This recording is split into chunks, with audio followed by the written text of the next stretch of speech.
Here we are. The light makes everything look a little brown, but we're good. Well, I'm brown, so it fits. So what is up? I just farted.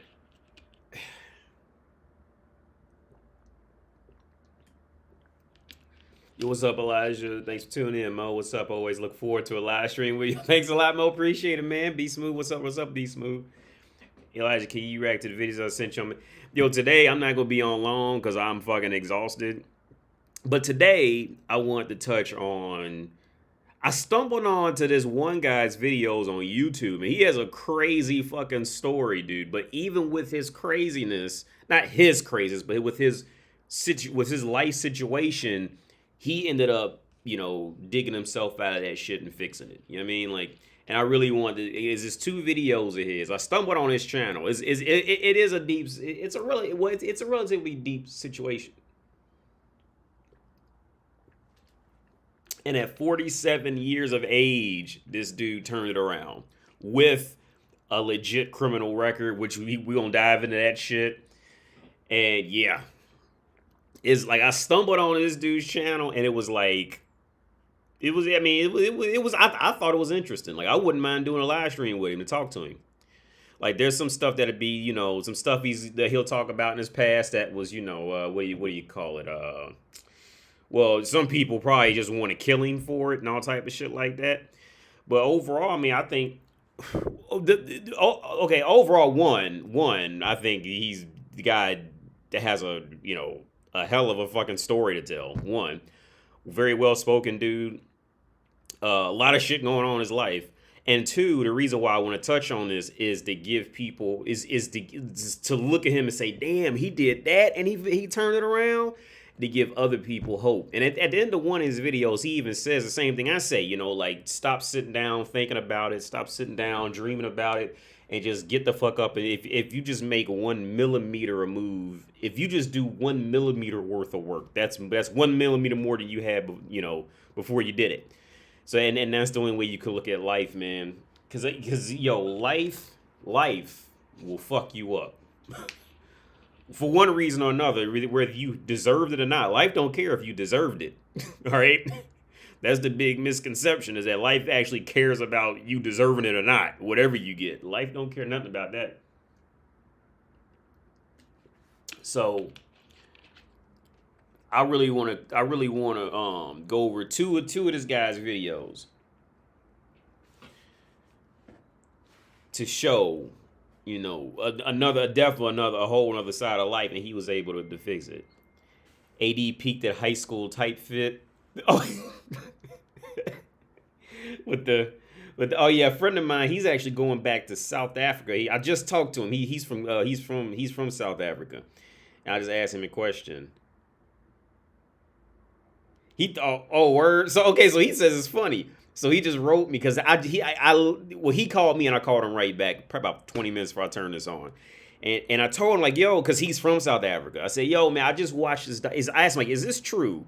I just watched this documentary from South Africa. And in the documentary, they go on about how the black people are actually treated, a large population of black people are treated better than white people. And it's almost done like as revenge for what happened before. And in the documentary, it's this black dude from the UK. He goes to South Africa and he's, and he's going, and he lives at these slums, which is filled with white people, right? And he's talking to the white people about it, and most of the white people say, yeah, like, look, we deserve it for what we did to them, with that apartheid shit. I don't know how you pronounce it, apartheid shit.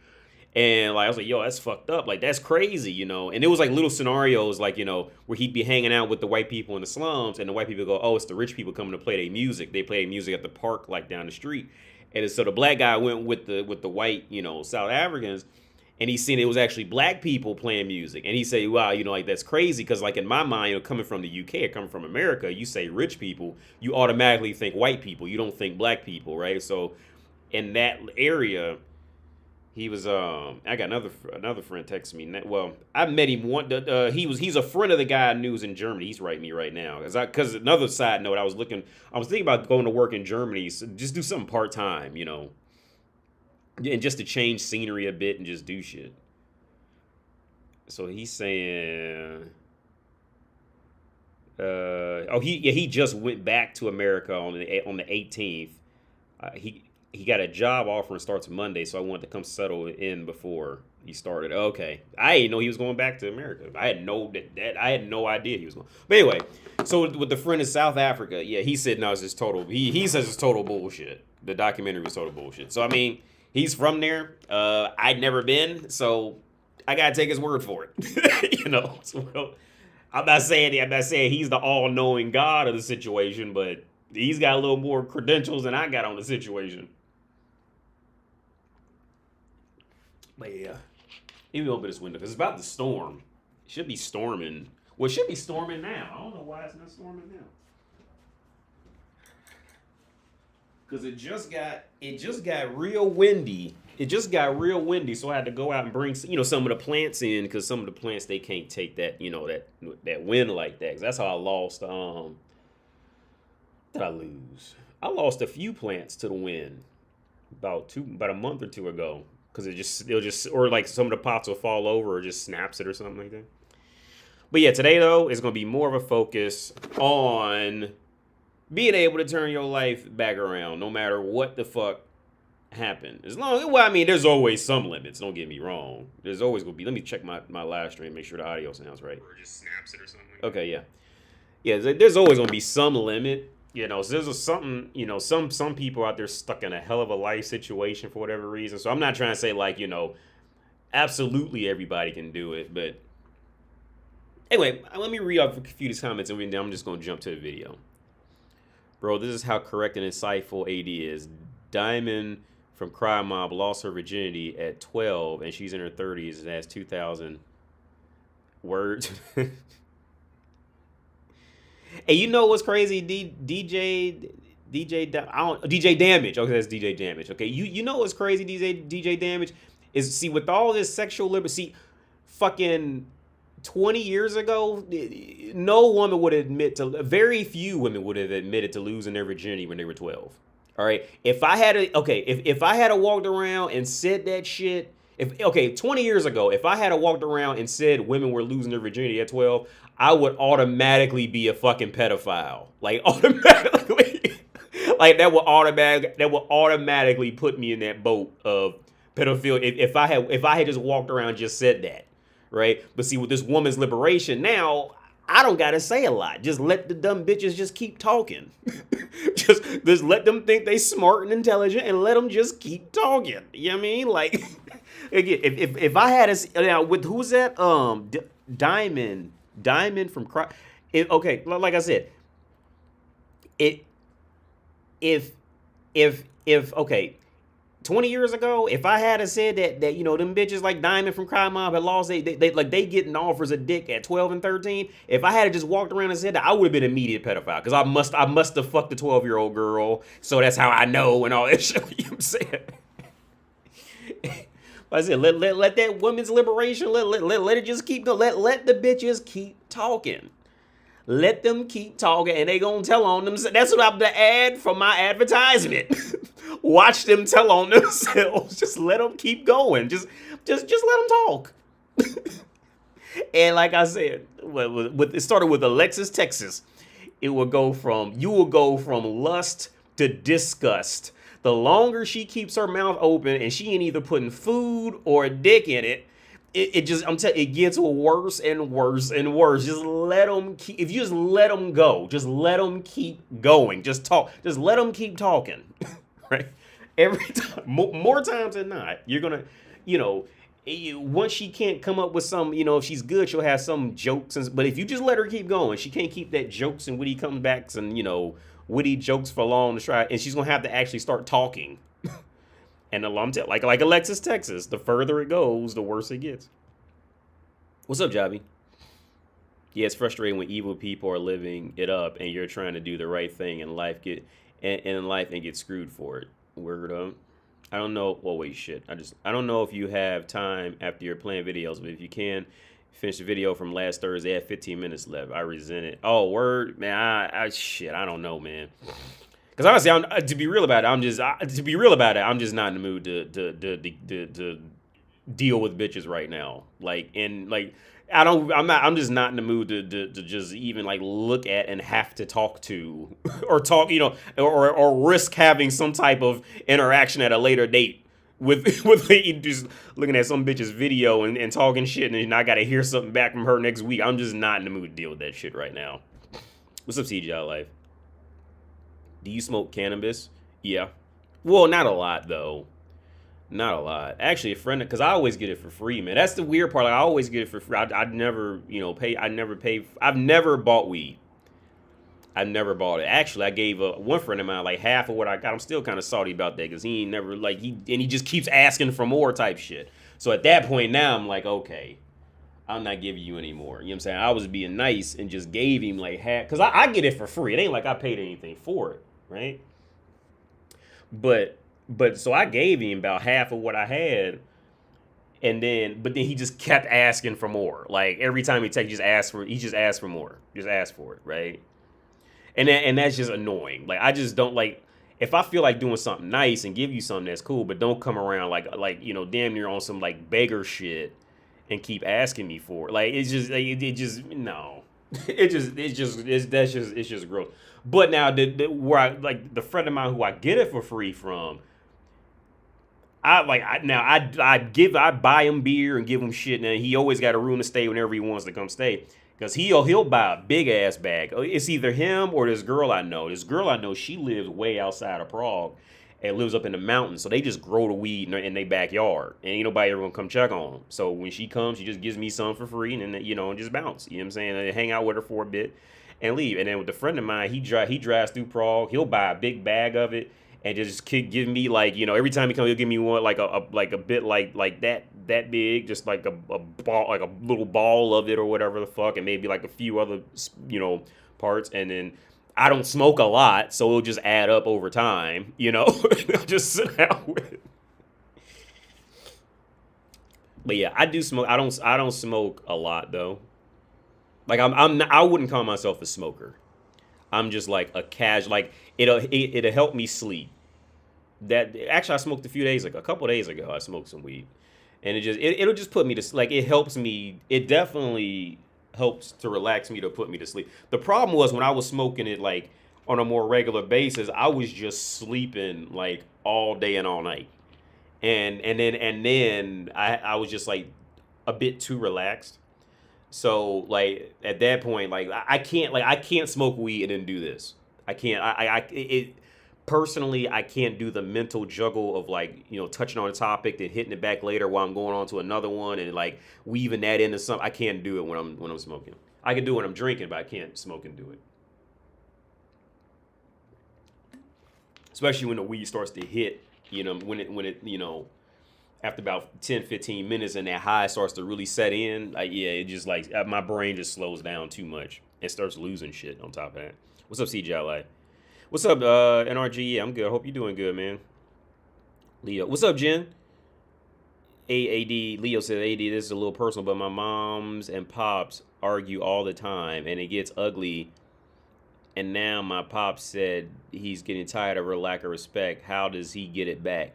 He lets it get to him. Ignore her. That yelling back at him shit. That yelling and I mean, don't get me wrong. You want to do it. No, I'm not trying to say you don't want. I mean, he don't want to do it. But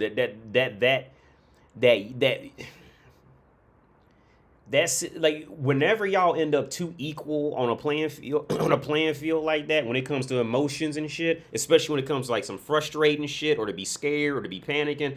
See, it's the woman's job to be scared, right, and to panic. The man ain't supposed to be sitting around panicking and all that. That's the woman's job. Like, and then everything with them emotions, right? With whoever is the one getting more emotional is the one who's following. Now I don't know your parents like that, so I'm really speaking, with the take what I'm saying with a grain of salt. But typically speaking, by the time a man, okay, by the time the man and the woman both scared and it's clear both of them gonna be pussies about the situation, that woman's losing respect for him. See, now you can be scared, but you still had the will and willpower act to get up and do something, and that woman will still respect you. But when you sit down and you just can't, like you and her both the pussies in the room, she look her first woman's literal first object. It don't matter what language, what culture. I don't care how hardcore feminist the bitch is. Once that woman feels like that man is legit pussy on her level, her immediate objective is to find a man who won't be pussy, won't be just another pussy with her. So my advice for him, I mean, he gonna be mad. You gonna be mad at her, but don't yell at her. If anything, just ignore her and have your own interests and let her go, dude. Like if like that in my small lifetime and knowing everything that I know, that's the only thing that ever seemed to work. Like you had ultimately let her go.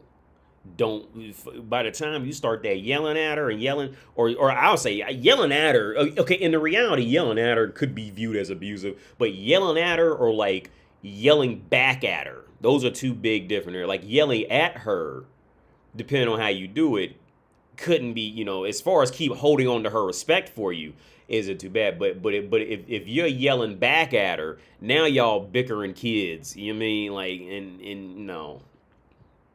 80, I'm about to get a high-paying job. How much should I save up to visit Europe, London, Germany, and Czech for sure? Maybe Amsterdam for sure. Maybe Amsterdam. Okay, DJ Damage. So, first off, how long do you plan to stay over here? But Germany is about double. Germany is about double the wages of Czech Republic.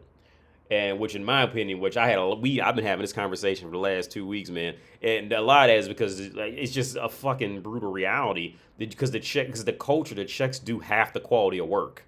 You know, you know what I'm saying? Like, it's just because they too relaxed. I've been having this conversation for about the last 2 weeks and bringing up examples. Like, you know what I'm saying? Like, because when you really look at these countries, like Czech Republic's whole, just a quick side rant, Czech Republic, I got into this conversation in a Prague Facebook group about how Czech Republic is 23rd overall in English efficiency throughout Europe. 23rd. Now I think it's the European. It was either Europe, but even if it's Europe or European Union, it doesn't matter. 23rd is low. All right, for English efficiency over here, that's low, given the position they got. And if you really analyze Czech Republic for real, there's nothing about the country that says that they're going to be independent. There's nothing. If shit got real, if shit got real next week, and let's say the EU just dissolved and you got to see what every country was really working with the whole time, Czech Republic would be probably worse off than Ukraine.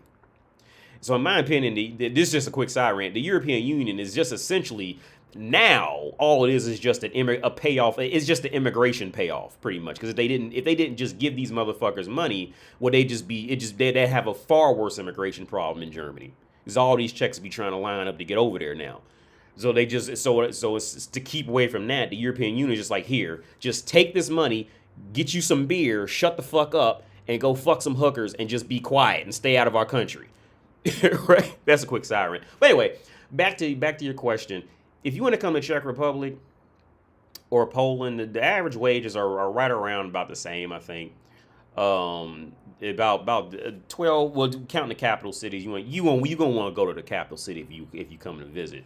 So I say anywhere, if you plan to stay for a month. Well, now housing prices are even going up now. So I would say bring about 1,500. Well, the plane flight is gonna cost you 1,500. I would say just bet on the plane flight costing. Now you might find a good deal on a plane flight, but I would say just expect to pay 1,500 for the plane flight. But I mean, like, you can definitely find. I'm sure you can find a deal somewhere. Also, when you buy that plane flight, keep track of the of the layover hours, because you'll see one that'll be like noticeably cheaper, and the reason why is because you'll have like a 44-hour layover, so you're gonna have to make that price up in hotel costs anyway, so it's not worth the deduction in it. But coming on, I would say after you buy the plane ticket and you get your, get an Airbnb set up just for like walking around money and hanging out and eating and shit for a month, if you want to fuck some hookers or something like that, I say for a month, you should be fine. And off the top of my head, you'd be fine about $600 after you count in the plane ticket and the and whatever, like Airbnb or whatever living situation you got set up. Maybe you'd be fine living in a hostel. I don't know your personality on it. But after all that's said and done, maybe like 500. As long as you ain't trying to eat out exquisitely all the time. Well, Germany's a bit more expensive. I'm not a fan of Germany. I just kind of want to just switch things up a bit. But I'm really not a fan of Germany. But I've only been to Dresden, so I can't really say too much about it. Yo, thanks for the donation, RBT. Have some women from the videos go over, contacted recently. Can you tell a little bit about it? I've received some emails and some comments. I half time I just don't even read them. I just when it hits that, I just don't even pay that shit attention. Yeah, I just don't even think about it, honestly. I'm just not in the mood to just deal with it. As an expat, I recommend you come to South Africa. Word up. Hey, do you think Michael Jackson could beat some dancers in modern? Oh, of course, yeah. Michael Jackson, let me switch to this video. Michael Jackson, I was just watching his videos, actually.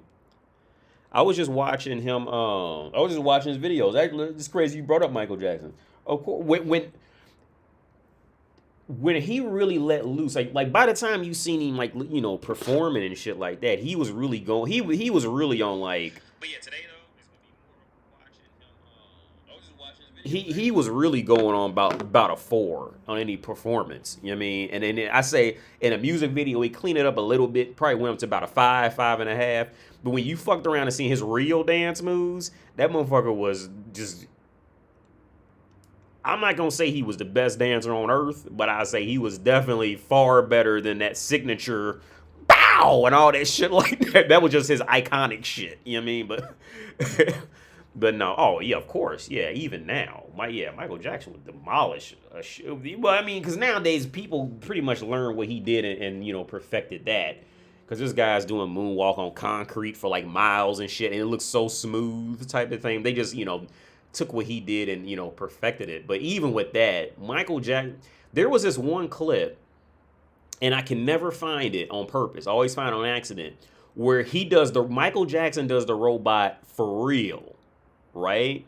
That motherfucker does the robot for real. Let me tell you something. A robot would look at Michael Jackson and be like, damn, how you do that? That shit was cold-blooded. Like, and it was a performance of Dangerous, and when I try to look for it, I can never find it. I always find it on accident, because he does this walk. Every now and then when he performs live on stage, he'll kind of like hint at doing it. He kind of does that, that shit. But no, when he hit like full robot mode, let me tell you, Bender would look at that motherfucker like, God damn, that motherfucker put me out of business. I'm need to find another job. You can't even call me a robot no more. Michael Jackson, Johnny 5, all the Terminator, all them of RoboCop. They would look. We said RoboCop ain't got shit on Michael Jackson. When Michael Jackson was like, when he really hit that robot shit, because he like the one clip I'm thinking about specifically, he's walking to his left because he's on stage, and he's walking, and like every part of his fucking body is moving separately and indistinctively from the other part. It's one of the things like when you see it, you gonna know. Oh yeah, that's what AD was talking about. Yep, that's it. But like hearing me talk about it, it's like some Usher shit or some goofy shit, some genuine back in the day shit. No, when Michael Jackson did the robot for real. Not that goofy ass, I'm on stage being cute, I'm half-winded shit. But when he fucked around and really, cut loose, oh no, man, no. That was totally next level shit. Totally next level. The thing was like, I think what kind of hindered his ability, not hindered what kind of ruined him was the fact that since some of the dance moves became so iconic, to let loose that hard would kind of confuse people again. Kind of almost like I think what Jay-Z talked about, he had to dumb down rhyming so dumb motherfuckers can follow him. Because when he first came out, when Jay-Z had some bars, like intricate bars, like a long time ago, but he had to dumb it down. Because the population, because he's trying to sell records, not just be the best rapper type, not just be the most intricate, rapper, especially at that time, So he had to dumb his shit down a lot. But yeah, because if he had kept on, I mean, yeah, he would have bars and all that, but he couldn't, it'd be hard to sell because now you're just going to confuse people with it, getting that intricate. Mike wasn't human at all. Yeah, Elijah, I agree. Do you offer mental health? Yes, the Vegan Alchemist. Yeah, I do. I sure do. Actually, because I was also thinking about, I'm gonna have to do some legit, when I say legit, I say formal professional work. I gotta do that through telehealth. I gotta do some hours with that coming up. Well, I gotta do that in January though. I gotta do so many hours for that shit. But I gotta do that overseas through telehealth. You keep up on these bullshit hours real quick. MJ had Ultra Instinct before Goku knew what it was. Yeah, man. Motherfuckers don't bad. If motherfuckers seen Mike when he really took off, whew, and he got off that iconic shit and let loose, it's a few tapes. It's a few, hidden tapes. You can find them shits, but it's hard to find. You know what I'm saying? That motherfucker was next level, all right? Yeah. By the time he was doing Thriller, even after he was extremely polished and singing and dancing, yeah.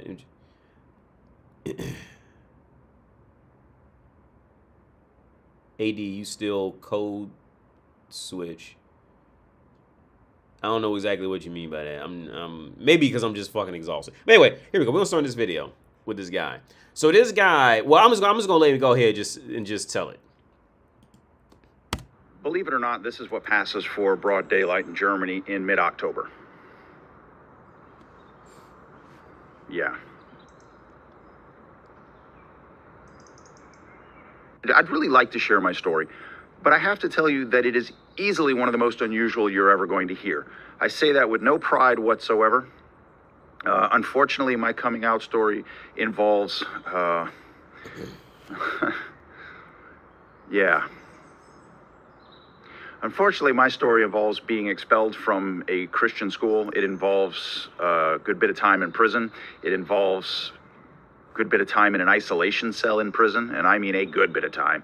It involves a good little bit of time on death row in Florida, and it involves a helicopter escape, which resulted in a crash and a manhunt and a confrontation with SWAT team, and it also involved fleeing my country and moving to Europe, because there got to be a point when it was just too much drama even for me. This is going to sound a little oxymoronic, but I was born in Miami, Florida, but I was raised in a very small town in Miami, Florida. Odd as that sounds, the town that I grew up in was right on the edge of civilization at the time, and the Florida Everglades, that world-famous enormous swampland, which is where my friends and I played when we were kids. And my mother was a professional homemaker. Now, I say professional because my mother's damn good at anything she does. Anything she does it to the best of her ability. And she was an outstanding homemaker. My father was a very well-respected executive with the phone company whose headquarters was in Miami. And in our small town, all social life revolved around the small Baptist church that was in town. And it was literally a town where everybody knew everybody, period. There were no secrets in our town. And the church really did, I don't want to say dominated social culture, but it really was the center. I also attended a private, rather conservative Christian prep school in Miami. And when I was 14 or 15, I cannot remember how old I was, I had an incident at school where I was effectively outed for being gay. And my family had no idea that I leaned that way. And so when I got expelled and brought home for the day, my parents sat me down in the living room and they asked me if it was true. Of course, I denied it. And they let me know in no uncertain terms that something was clearly wrong with me. There was something wrong with my thinking and that they were going to get me help. that all I had to do was tell them there was a problem and they would help me. I denied it. I don't think I denied it because I was afraid of my family kicking me out. I don't think they would have done that. In fact, I know they would not have done that. My family was Christian, but they were not so far right-wing that they were going to throw their 14 or 15-year-old son out into the street. It wasn't going to happen. But I wasn't ready to be gay. To be gay meant that all of my friends would know, all of my teachers would know, all of my classmates would know. And in the late 70s, early 80s, that was not a hip thing. That just wasn't going to happen. So I denied everything. Unfortunately, that drove me fairly deep into the closet. And I was one of those Christian teenagers who used to pray every night that God would either heal me with his divine grace or allow me to die in my sleep. It was one or the other. I wanted to be completely straight or I wanted to be completely dead. Which, for those of you who've gone through that, and I know there are the high percentages that gay teens go through this, you know what a miserable hell that is. Because it irritated me that my friends were able to date, my friends were able to hold hands, my friends were able to kiss each other, they were able to sit in the back of the movie theater, and everybody just thought that was cute puppy love and it was all great. But my feelings were somehow invalid, and I was not able to engage in the joys of adolescence the way they were. So I stayed in the closet throughout all of high school. In 1990, I graduated from the private Christian high school and attended a private conservative Christian university in Palm Beach. Wow. I began studying religion because I thought at the time that the closer I got to God, the closer I got to religion, the further away from my sin and my sickness that I could get, and that eventually there would be some kind of healing or reconciliation within my own mind. Foolish. So I just got more miserable is what happened. So I decided to take some time off from university and enlisted in the U.S. Navy. I ended up becoming what's called a fleet hospital corpsman. In other words, I was a Navy medic that was assigned to the Marine Corps to provide frontline medical support to fighting Marines, because obviously the Marines are a division of the Navy. I loved my job. I loved everything about the Navy. But I ended up cutting a deal with the Navy and my father to return to university to study medicine and psychology. And obviously that was in line with my training as a combat medic. And so I went to Nova Southeastern University in Fort Lauderdale, Florida. Now, here's something that you don't really ever see in the news. You don't hear about it. They talk about my case a lot, but they don't ever talk about the details of what really happened at that university. As part of that university, as part of my studies as a psychology major in that university, I was required to do a practicum. I was required to be a research assistant in any of a dozen different programs, purely by happenstance. Now, I know that the prosecutors and the police are trying to say that I did this intentionally, but I'm telling you, this was not intentional. I ended up working in a program with the Department of Juvenile Justice and the Department of Health and Rehabilitative Services, as it was called back then, in order to conduct research on male juvenile sex offenders. So I worked in a program where there were 21 or 22 young men below the ages of 16 who had been convicted of either rape or child molestation. That's why they were in this program. While I was working there as a research assistant, there was a young man there, 15 years old, who, if I remember correctly, was a twice convicted child molester at the age of 15. He was, I don't want to use the words of manipulative little bastard, but he was street smart. This kid was not naive by any stretch of the imagination. And one day while I was conducting research, he started flirting with me. Now, keep in mind, my entire life up until then, so we're talking from, let's say, 14 until I was 22 years old, I'd never had an actual boyfriend.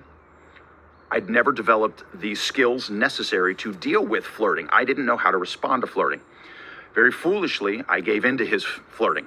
Now, yes, I was the adult. Yes, I bear the responsibility of the decision that I made. But let's not pretend that that decision happened in a vacuum. I was grossly unprepared for him flirting. And I don't want to lay the blame at anyone's feet, but that's what the circumstance was. So this young man knew exactly what he was doing. The next day, he went to one of his counselors, told the counselor that, oh, this guy molested me. The counselors went to the police came to me, I went to jail, end of story.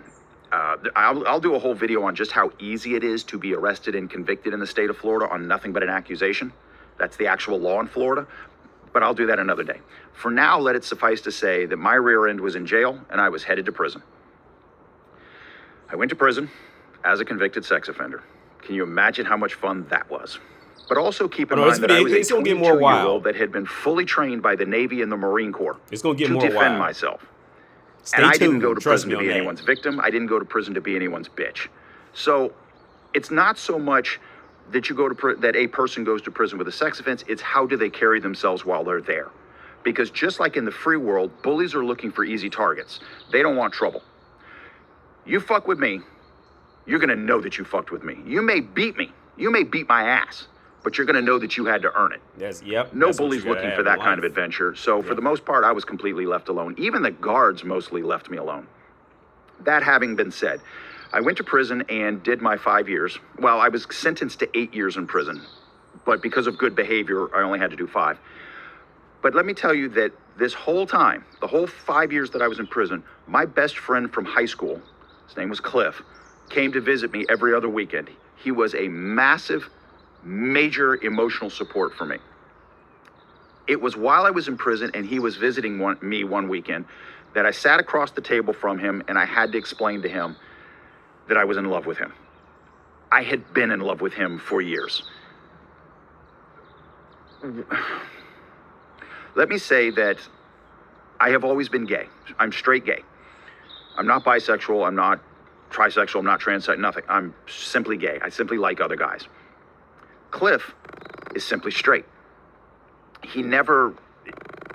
Yes, he loved me as a friend. Clearly, he loved me as a friend, but he was never in love with me.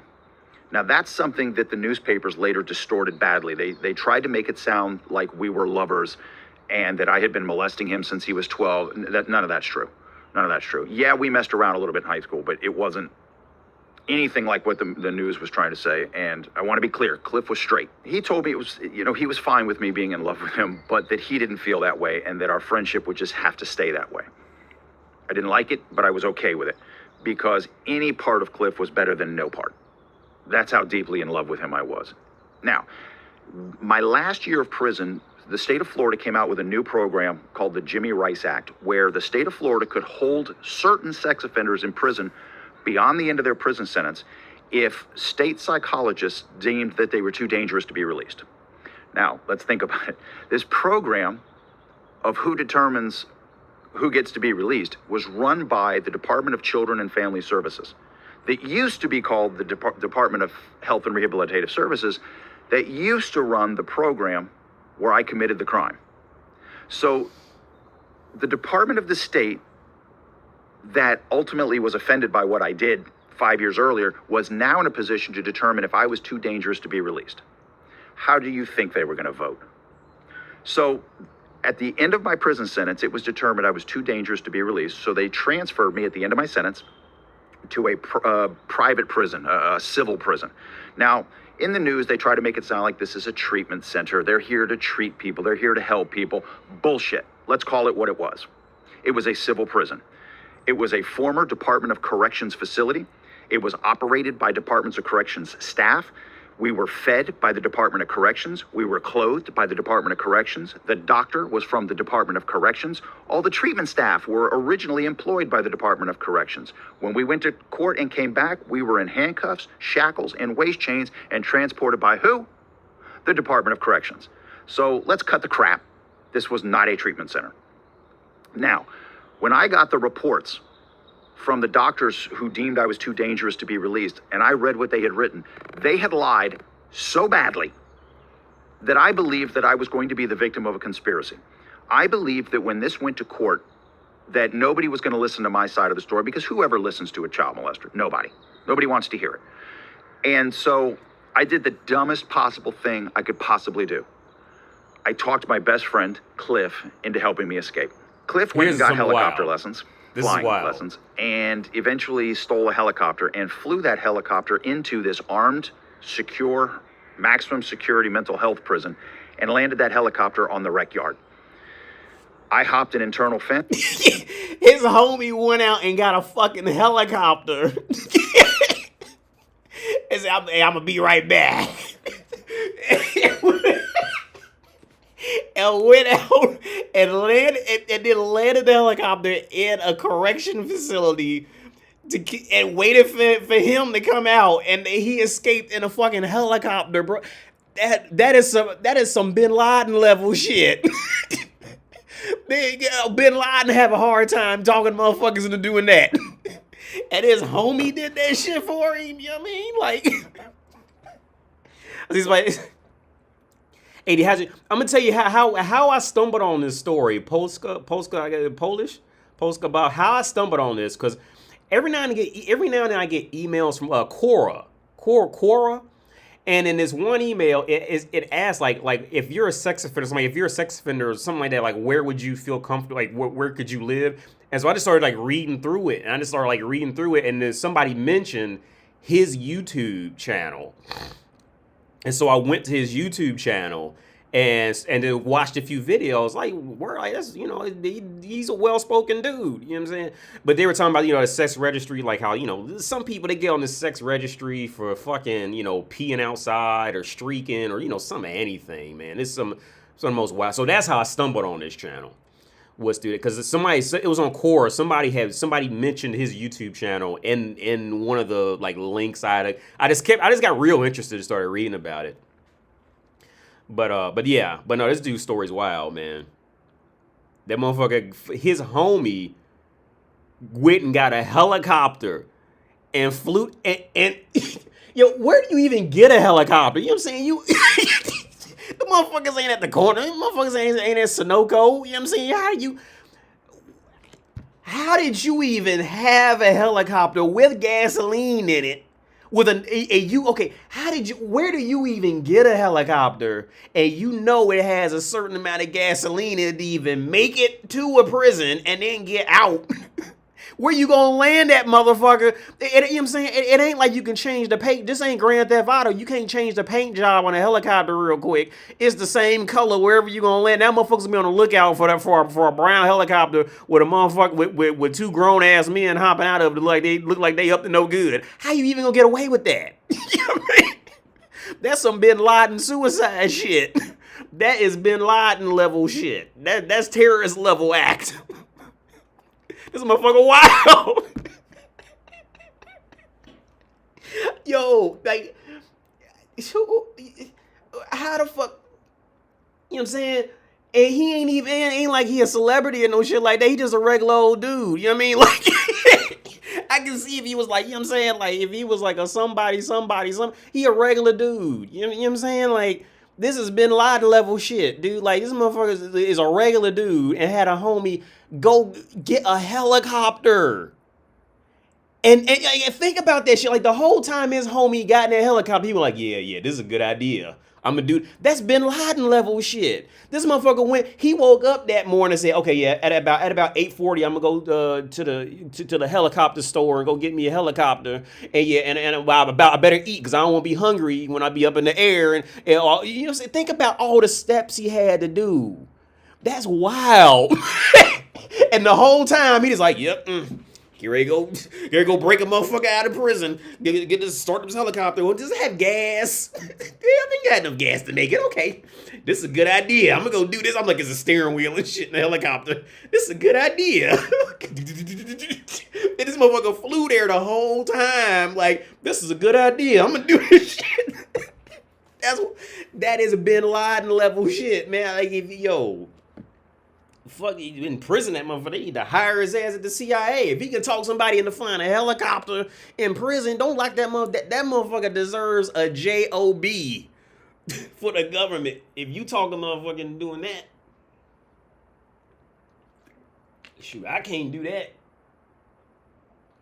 Well, I don't say I can't. I probably could. I probably feel too bad about it to get somebody else in trouble. But that's wild. That's wild. Walked out to that aircraft, boarded it, and we left. Because of some mechanical problems that probably were my fault. I'm not sure because a lot of it was kind of a blur, but I think I unbalanced the aircraft when I boarded it. The aircraft made it over the fences, made it off of the property, made it into above an orange grove south of the prison, where we suffered mechanical failure and crashed. I'll see if I can dig up some pictures of the crash site from crime scene photos, but you'll see that the helicopter just completely disintegrated around us. Only slightly wounded. We gathered up our firearms and we took off running. And there was a 40-hour, I think. Firearms? This motherfucker. For what? Why you have firearms, bro? I ain't even worried about fucking the 15-year-old boy. Why you have firearms? Cause I thought about reaching out, cause he said I've been watching his videos. He up there in Germany, he shouldn't be too far. So I don't see why he would reject the live stream. I thought about talking, cause I got some questions. Like, why you have firearms? If you just try and break out of jail, like you plan on having a shootout with the cops? That's why. Why you have firearms? That's just gonna add to the problem. You know what I'm saying? Like your main priority should be just to get out and then be quiet. Don't get out with the possibility of setting 4th of July off if you get busted. You know what I'm saying? But hey, maybe he was pushing that point. You never know. You never know what to put somebody at that point where they just be like, fuck it. I don't care no more. NOMO. I don't care no more. Why you have firearms? You know what I'm saying? Like, and he said plural with the S. So that means he had more than one. Like, more than one? That's where my main concern is at. You got a helicopter to come in there to get you ready to go to war. Like, that is a bin Laden.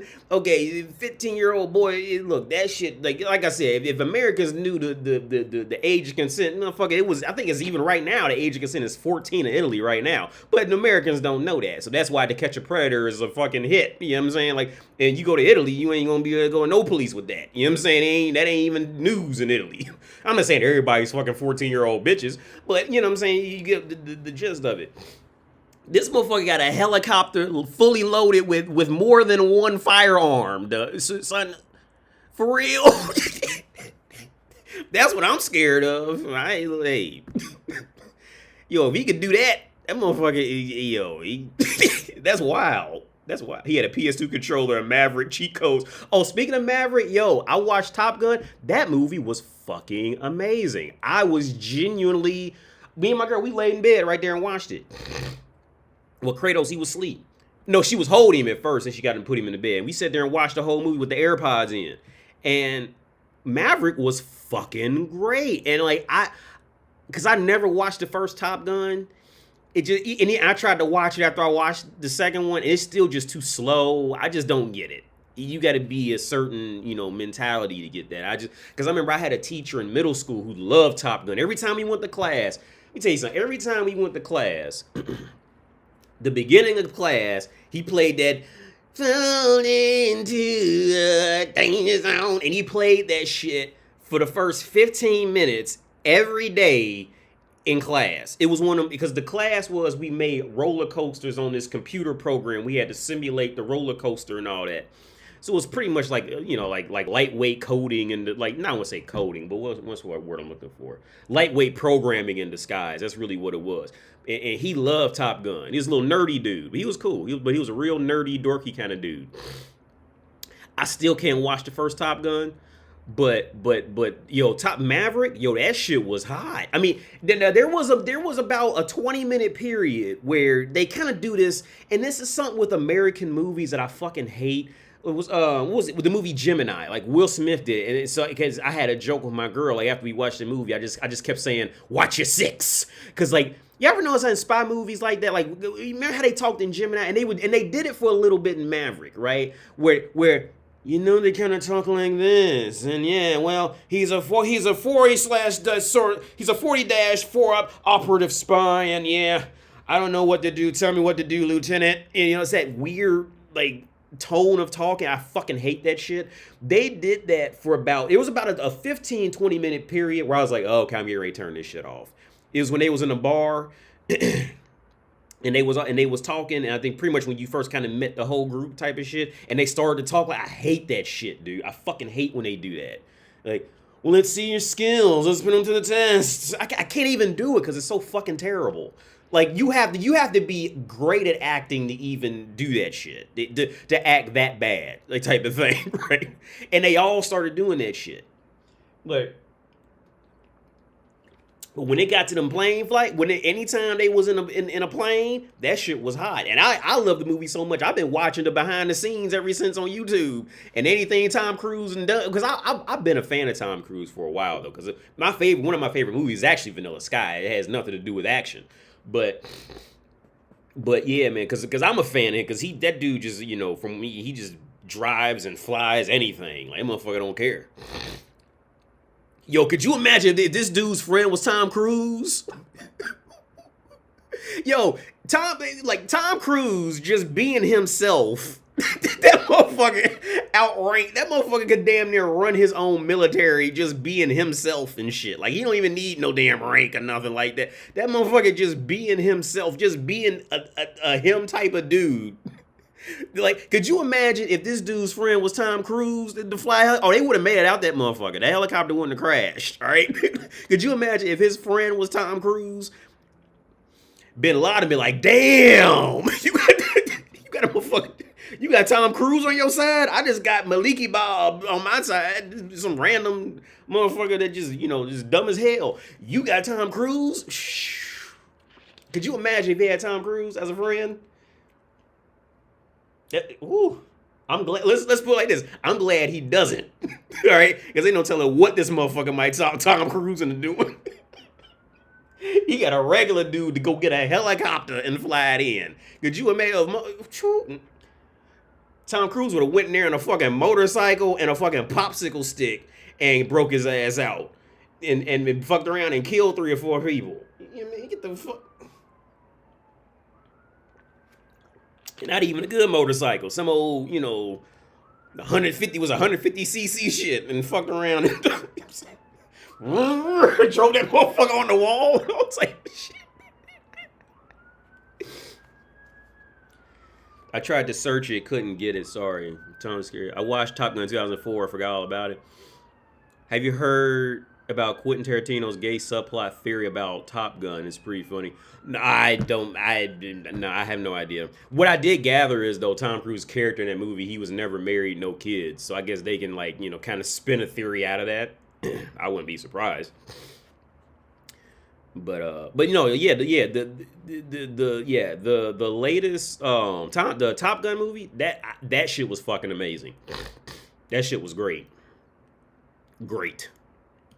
Anyway, let's continue. Manhunt by hundreds of officers, several SWAT teams, several canine units, and I'm missing somebody.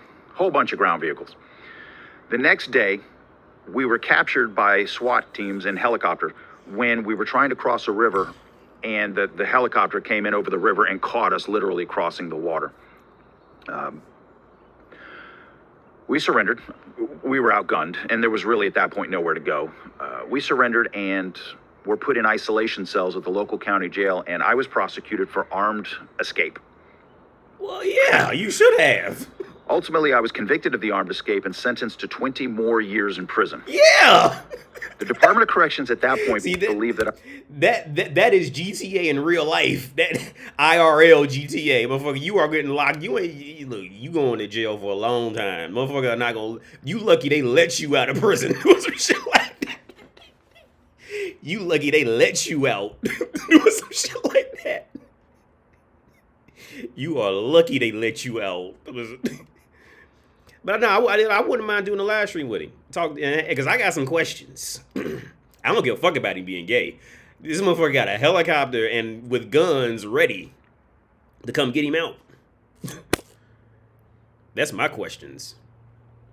But it's gonna come back to why I even brought this up, though. Back to why I even brought this up. that I was so dangerous that they labeled me as an extreme escape risk. Yes. And put me in an isolation cell. Yes. Where I would remain for the next 6 or 7 years. Yes. Altogether, that's a great idea. I agree with time them. in county jail. I spent 10 years plus 1 day in an isolation cell in one location or another. That's 3,651 consecutive days in an isolation cell. Yes. That was an excellent you can imagine idea. what an isolation cell is, so I'll skip describing it. But I need you to know that On being returned to the Department of Corrections, the Department of Corrections housed me in the highest security cell they could find. Yes! Which was on death row. I am a fan of them. Yes, that was an excellent fucking idea. I'm not, like I said, I don't give a fuck about you wanting to fuck other men. That has nothing to do. Yo, you talked a grown man some kind of way. Okay, yeah, well, let's just say you didn't. Let's say it was his idea. You got friends who are willing to to go load up guns and go get a helicopter to go to prison to get your ass. Where'd you think he was gonna go after that? You know what I'm saying?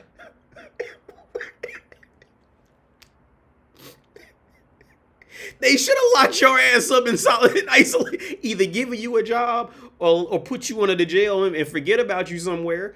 At that point, you know what I'm saying, either the CIA need to give you a job in recruitment or some shit like that, or throw your ass under the prison where they forget about your one or two. You can't just be out here just regular, you know what I'm saying, you know, getting a car loan and shit. You know. you done fucked that up. You got to be, you know what I'm saying, you got to be either up here or down here. Ain't no more in the middle for you at that point. That day is over. But no, the real reason why I brought this story up was because he's in Europe now, and he was talking about, you know, after all that, you know, because he's a registered sex offender. In America, he's a registered sex offender and all that shit. And that's the real reason why I wanted to bring this up and to show how he, at 47, this man turned his life around, got to Germany, and you know, and now he don't have to worry about that sex registry or none of that anymore. And Germany actually found out, and that's a great that was a great story too of what they did after they found out. But let's keep this going.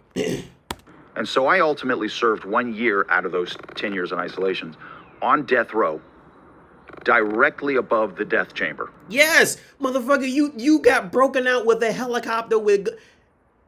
Why'd you have the guns? What was you gonna do? Look at them with the police when they busted you? Yeah, you know, I got this nice gun in my hand. Yeah, no, you had them guns with intent. You don't get a gun without intent to do harm. All right. Yeah, they should have locked your ass up. Yeah. They should. Yeah. Look, I'm just gonna be at. They should have locked you up for that. So here I am, many years later. I was released from prison in 2016. He's at 22 years. I moved into a small city where some family friends made a home available to me. And for the next 2 years, I struggled as a convicted sex offender to get back into university. I've been denied. 12 times I've been denied. Yeah. I tried to get a decent job, a job that I could actually live on. Couldn't do it. The only job I could get was in a fast food restaurant that hired sex offenders because they could kind of treat sex offenders the way they wanted to. Yeah. They could pay them what they wanted to because the sex offenders couldn't go anywhere or do anything better. They were stuck there. Yeah. I was stuck under the sex offender registration restrictions, meaning I couldn't just travel where I wanted to go. I couldn't just do what I wanted to do. Socializing, no way. In that small town, not only was I a convicted sex offender, but I was gay on top of it. Yeah. Non-starter. And eventually in 2018, the United States Congress passed a new law requiring sex offenders to turn in their passports. I wasn't going to do that. So I fled the country in May of 2018 and now make my home in Germany. Interestingly enough, everything that I went to prison for, the sex with the 15-year-old, the armed escape, are not crimes here in Germany. The German government does not consider me a criminal. Interesting. So that's my coming out story. Unusual, I'm sure, but not necessarily different from anyone else's. I would absolutely love to hear people's comments on what they think about this, good or bad. I'm curious. But as I struggle to get my life going in Europe, as I struggle to get on my feet, I really want to continue making these videos, and I'm going to need better equipment. Please consider contributing to my GoFundMe account so that I can make better videos. I'm stuck with the quality of video I have because of the quality of the equipment I have. So having said that, let me thank you for watching. I really appreciate it. And if you enjoyed this video, please share it. In the meantime, let me wish you a schönen Morgen. Tschüss. Okay, yeah. So let me catch back up on some of these comments. I was going to say good morning. And then we're going to do this. Then I don't want to touch on this, right? Because again, the main reason, okay, the primary reason why I thought this would be a good idea for the YouTube channel is because, like, you know, a lot of questions come about leaving the U.S. and all that. And I know, like, you know, it's just that thing. People, you gonna be scared to do whatever you haven't done before. It's just one of the things that's natural. But I can't remember the exact video I really wanted to bring up. But this is another good one. You know, to say, like, well, damn, like, if he did it, you know what I'm saying? Like, well, I ain't got no problem. You know, this motherfucker did it with all that. And on top of that, he helped other people who, you know, got caught up in the system and all that shit like that. And they got out and got to Germany and didn't have to worry about any of that shit anymore. Like, you know, I did this show other people, like, yeah, so it's definitely possible, right? You're not just hearing it just from me type of thing. Tom would have gotten him out of there. Yeah. Tom Cruise would have got it. Ethan Hunt would have got him up out of there. Hey, you know, Chuck tried, but Ethan Hunt would have got his ass up out of there real quick. As long as he doesn't talk about his love stories, I'm cool with that. Word up. He isn't a bad person at all. The rules are different. Well, here's the thing. And okay, yeah, because I don't think this is the exact video I wanted to touch on, but this is just the first one I can find. But because I watched another video where he said, so when he came to Germany, he you know, he got on his feet, he worked. You know, he fell into a little bit of trouble when because the U.S., maybe I'll find a video another time and do a video on that. But he had tried to, well, okay, he wanted to come to Germany. And this is before, like, all the laws were set in place in America, right? So he wanted to go to Germany. And so he had to alert Germany before he got there. Right, because there's a lot of countries that if you're a sex offender, they just immediately just deport you right back. I think, and when I was reading about it, they said like Mexico, I think Thailand. I think there's a few. There's some countries if you're a sex offender, they just immediately they just don't accept sex offenders. They'll accept people with felonies before they say people accept sex offenders, right? So So he goes to Germany. Of course, you know, they pulled him off the plane and asked him a few questions, you know. But ultimately, Germany just, you know, like he said at the end of that video, Germany just doesn't care. So what happens is Germany, if you got any type of criminal record, well, Germany only goes off of what you did in Germany. So they're only going to look in that country when it comes to hiring you. If they even do a background check, it's going to be from what he's saying, because I've never actually worked there. But from what he's saying, what I was able to find is typically they're just going to look in that country, right? So he says, so he goes off, he gets a good job at 47. He started off life at 47. He goes over there, gets his life together, gets a job, works his ass off, get promoted, until one day one of his bosses, you know, randomly looked it up, randomly like Googled his name back in America because she was questioning why would a 47-year-old man come to Germany to restart, you know, at 47 years of age. And so she found it. She found it, like all the shit he did, right? I don't know if he ever actually says his name, but she found out about. He said she even found out about shit that he didn't even think they even knew how to find. They ended up finding, all his bosses found it out, right? So you would think like, oh yeah, you know, it's over. What ended up happening was they were actually disappointed at America for holding that, you know, for what he did 20-something years ago still over his head. They like, because when you get that sexual registry shit, like that shit's out on the internet for, you know, with the internet, the mug shots and everything. And he was bringing up points I didn't even know. Like I didn't even think about it. Like, you'll say, for example, like over here in the news, I never even thought about it. Like in America's news, as soon as you do something, they gonna have a picture and have your full name, date of birth, all this shit. You can easily find that shit. In America, it's set up like that. Whereas over here, when somebody does something fucked up, you usually get a name, but you don't see pictures all plastered over the internet. No, they don't do that, right? And on top of that, it's not the same system as like if you did something one time, like you know, like.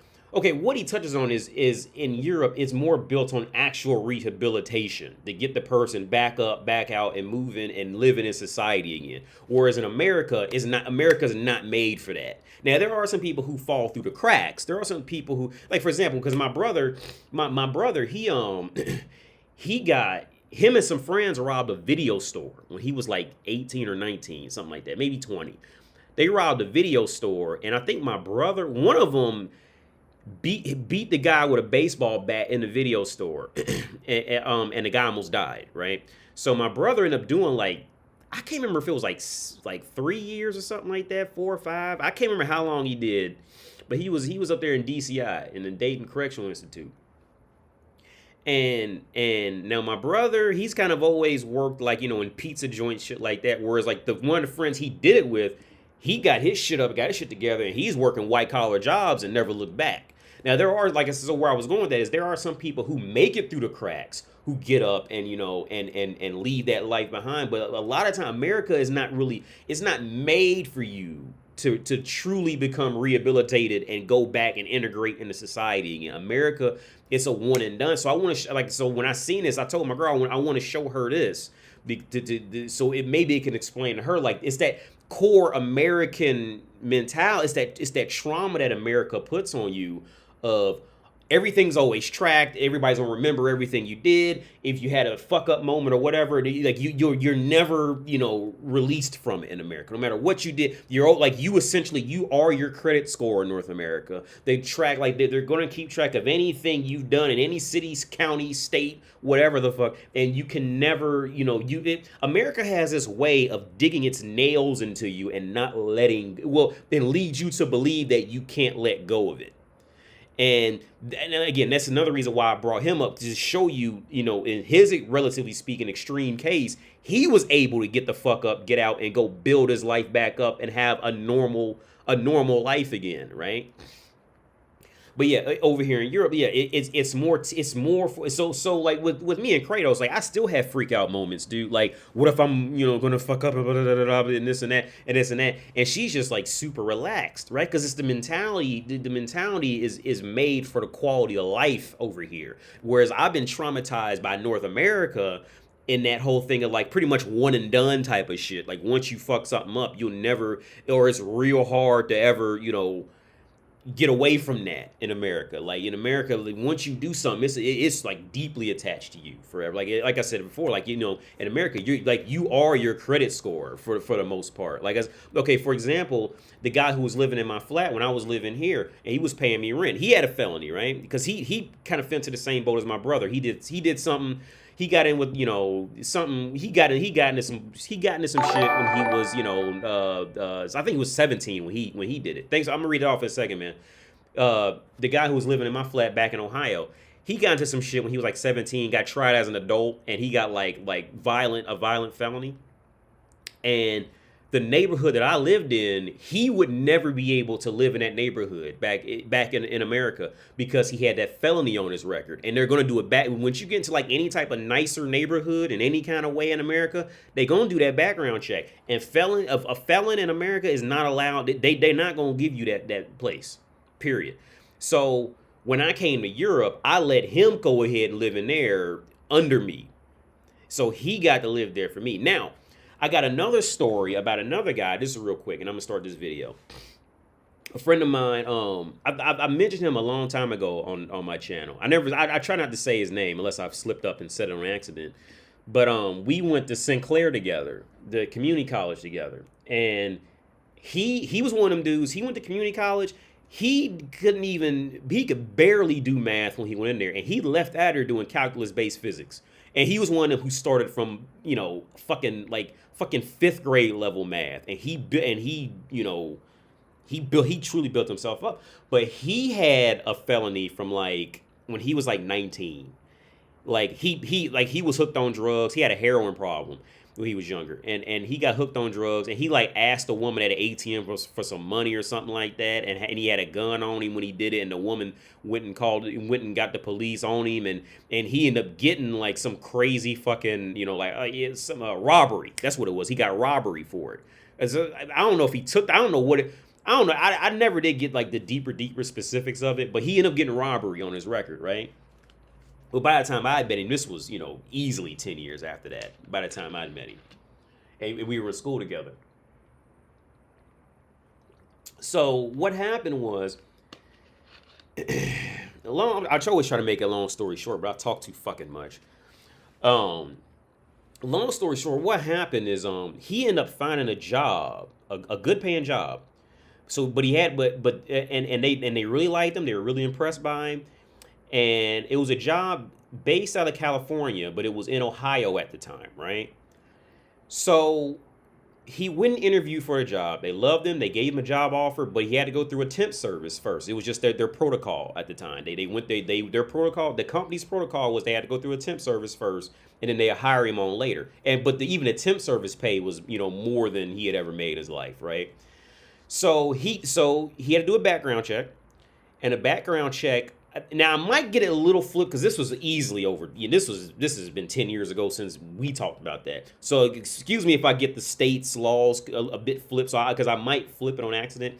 But if I remember correctly, he did the background check, but since the company was based in California, since the temp service company was based in California, they did the background check based off of California, which only goes back like 7 years at the time, or like 13 years or something like that. There was a time limit on it, right? It was like 10 years or 7 years or 5 years, something like that. California's, theirs only went back a certain amount of years, so he passed the background check. They brought him on as a temp. He worked there, never missed a day, none of that shit. He loved the job, because I talked to him all the time. He loved the job. And I knew his background, and I knew him. Like, he wouldn't fuck that job up, right? Getting paid the way he was getting paid, he was not going to fuck it up. So what happened was he was wanting to get hired on full time, right? So since the actual company was based in Ohio, the temp service was based in California, but the actual company was in Ohio. Well, Ohio's laws, if I'm not mistaken, Ohio's laws is they go back like 20, 30 years on their background check. So when he did the Ohio background check, they caught it and fired him. They had to let him go because it was a violent felony on top of it. It was robbery. You know what I'm saying? It's just the word robbery immediately makes you think, he was just beating up motherfuckers left and right and, taking what he wanted type of shit. And he got fired for it. He lost that job. And he was fucked up for a while off. I still remember that. He was fucked up for a while off of that. But he moved on. Because his dad had a moving company. And he ended up getting his own branch off of that. But yeah, man, that's the American system. The American system is not made for, like, it's just punishing. And then it's like you wonder, like, the Americans, like, there's very little reason for that I can truly recommend as far as quality of life. As far as quality of life goes, unless you were lucky and you were born into, a family with either money and or connections, America does not have the best interest at heart for at least 60% of the people who live there. It just doesn't. It doesn't. Like I said, unless you were born into money and or connections. I mean, there are people who work themselves up and work themselves out of it. There's people who totally do it. I'm not ignoring them. But just walking in there and seeing for somebody who just randomly goes to America and just immigrates there, let's say from Europe, that would be a huge step. Unless you're just a skinny white bitch, that is a huge step backwards for most other people. For quality of life and all that shit, you'd be much better off coming to any country in the EU and living life like that instead of fucking with North America. But America has America has that whole nostalgia behind, because of media and all that shit. Everybody worships our fucking, anything, we find valuable, the world automatically puts value in it type of shit. So people still fuck with America because of that. And then on top of that, it's just foreign, for the world and all that. So that adds to the value, but, to the perceived value. But America is not made for it. America does not have the best, the best intentions for I'd say at least 60 to 70% of the population. Got to work multiple. Oh yeah, only one Lord. Yeah, you got to work multiple jobs. Yeah, out here in Prague, if you do the housing starting to get more expensive out here because this whole first the COVID and the Ukraine shit and motherfuckers capitalizing on finding all types of scams along the way and that in the middle of all that shit. So now things are starting to get a little rougher here. But here, it's not uncommon to just go work, especially if you have some education. Oh, you can definitely just work one full-time job and have enough to live on your own. That you may not be like balling out, but it's possible, right? Like the math will break down to where you can look at that and say, oh, it's possible. Where in a lot of America, it's just not possible. Especially if you don't have any education. It's just for a lot of America, you're gonna have a lot of cards are gonna be against you in the US. It's on top of that, you talking trying to get pussy and all that. Oh, fuck that shit. America's fucking a waste of goddamn time. America, for the majority of the population, that shit is nothing but a waste of goddamn fucking time. Matthew, what's up, Matthew? Medically, transportation, elderly living. Yeah, see, I'm thinking of leaving permanently. I might settle in Thailand. Cost of living is insane for the exchange rate. That's it, man. My thing is the cost of living when and wherever you go. Just pay attention to that. Engage what you know you gonna bring in every month. And you know what I'm saying? Just dig into it, and that's all I ask for anybody who's seriously considering leaving. Just because when you read a lot of these articles, man, they're gonna be total lies. Like or the numbers are just horribly off. I remember checking websites that said like the average wages in Czech Republic or what you'll pay for an average beer and sandwich, and some of those numbers were just totally fucking off, dude. Like they're just complete. People just make these websites just to hope they get clicks on them, for whatever the fuck reason. But a lot of those websites are just totally lying, man. I would say try to get in like Facebook groups where you'll find more of the honesty is like in Facebook groups, places like that where people are talking about the like prices for rent and all that in there, cost of living and stuff like that in there. That's where you'll get more realistic, Don't now I would say stay off like Facebook groups as far as like looking for a place to rent for the most part. I would say try to stay off it for that, but go to like Facebook groups that are talking about like that, like expats in Holland or whatever the fuck, or expats in fucking Copenhagen. I don't know where the fuck Copenhagen is, Denmark. Expats, go on Facebook and go into groups in there and read what they talking about and what they going through and shit like that. Read their stories. That's where you're gonna find more realistic shit. Yeah, you'll still find some idiots in there that'll just flat out lie, but they'll get called out on it when they do in there. Let me read this last donation. You tip $1. If you have time after this video, I just seen an article under email title only. I'm definitely not gonna get to it tonight, man, because it's 8:35. Was a great chance. I don't even mean to sound that shitty, but I'm probably not gonna get to it because I talk too much. Just on transportation here in Texas, I spend $500-700 a month. I have to use Uber. Yeah, we talked about that, man. Yeah. The websites here always fail to mention context. They can't grasp the fact that things are cheaper in other countries. Yeah.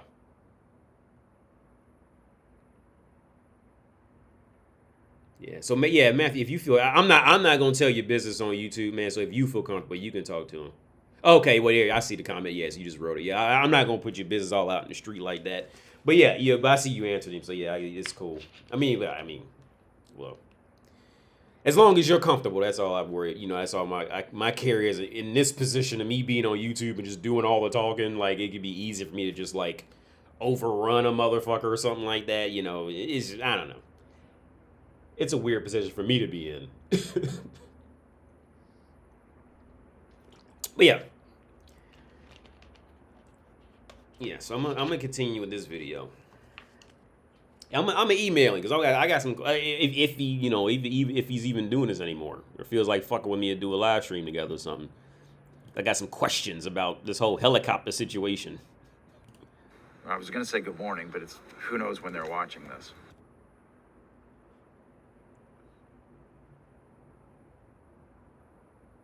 I have no idea why he put this.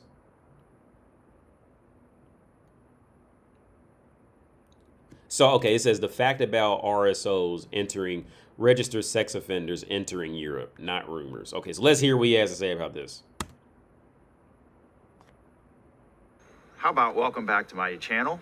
And just like the rest of my life, the weather here doesn't want to make any sense. It's cold one day and springtime warm the next, and we're back to being cold. So I'm going to film this as quickly as possible and then get back inside where the fresh pot of coffee is waiting. But something very important and very interesting has happened, and I need to share it with you, and I want to share it with you in detail. We've talked on this channel before, and especially in the chat, the comment section of my videos, about what it's going to be like for someone to come over here if they report to the local sheriff's office that they're going to come. Now, when I left Fort Lauderdale and came to Germany, or came to Europe, it was about a week before the International Megan's Law went into effect. So I didn't have to notify anybody, and I didn't have to report when I got here, blah, blah, blah, blah, blah. So that wasn't a concern. Well, it was a concern for me because I didn't know how it would work out, but it wasn't a massive concern. Now, I have a very good friend who came here after the International Megan's Law went into effect, and he did not notify the sheriff's office. He simply flew from the United States directly into Paris. I know I was going to say a second man, but he would be the third man because I'm a man, my friend's a man. So this third man also flew from somewhere else in the United States to Paris after the International Megan's Law and had no issue getting through. But the big question was, what would happen if someone went to the sheriff's office and reported that they were coming, and the United States notified the country that they were traveling to? What would that country do in reaction? Because we already know that places like Vietnam and Korea and the Philippines are rejecting the RSOs when the United States notifies that they're on their way. So what was going to happen with Europe? We now know.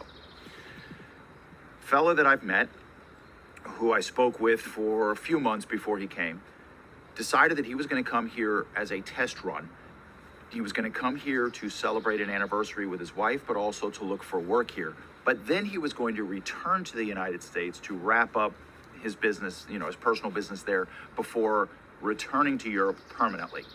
So he went to the sheriff's office exactly 21 days before his departure, and he notified them and said, hey, I'm leaving, and I'm going to be gone for 3 weeks, and I'm going to celebrate with my wife. He did not tell them that he was going to be searching for a job because he just didn't need the extra entanglements. So when he went to the airport where he lived out west, western US, he said that he handed his passport over to the passport control officer as well as his driver's license. The officer opened the passport, compared the pictures in it to his driver's license, compared the basic information, closed the passport, handed both the passport and his driver's license back to him, and wished him a good flight. Now, it should be noted that when this gentleman went and got his passport recently, when he received it, it did not have the marking on the inside that the IML requires. We're not sure yet who bears the responsibility of putting that in there. As part of the passport process, when he applied for it, nobody asked him about it. So we don't feel like it was his responsibility to put it in there. He certainly didn't want it in there.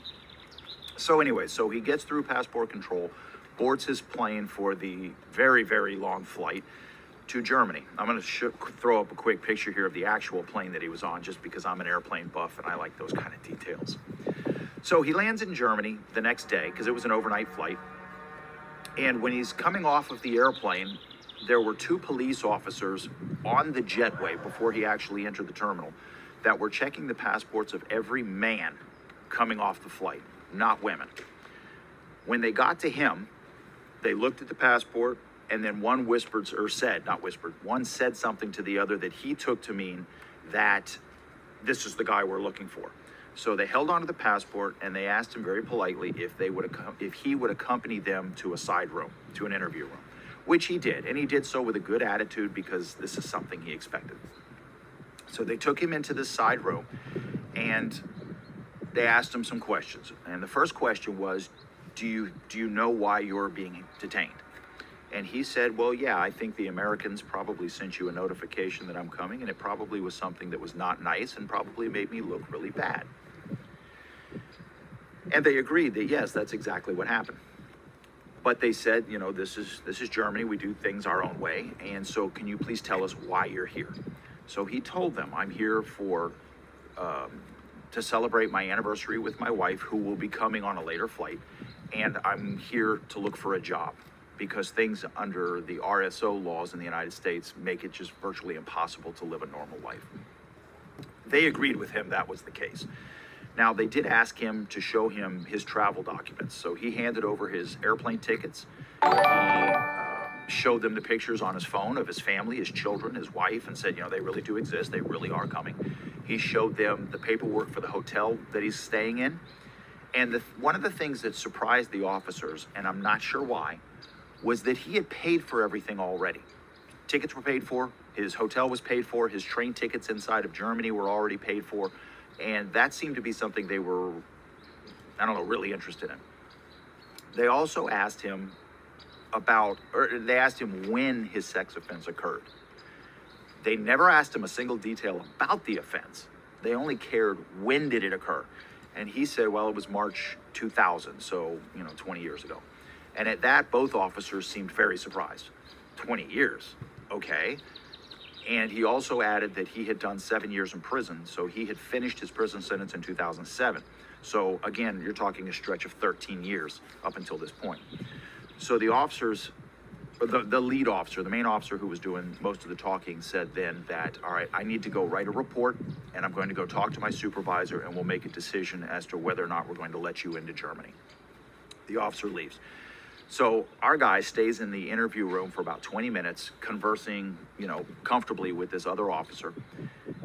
And I'd like to mention here that our guy told me that these officers were never anything but professional and courteous. There was never any aggression. There was never any yelling or demeaning talk, nothing like that. They never strip searched him, nothing like that. That it was rather comfortable interview. So 20 minutes later, this main officer, the lead officer, comes back and he says, all right, you're free to go.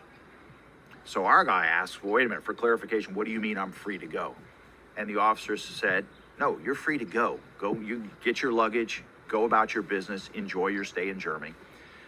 And specifically, the officer told him, and I think this is a quote, the past is the past, and you should be allowed to go on with your life. 20 years ago, we don't care. We're not interested.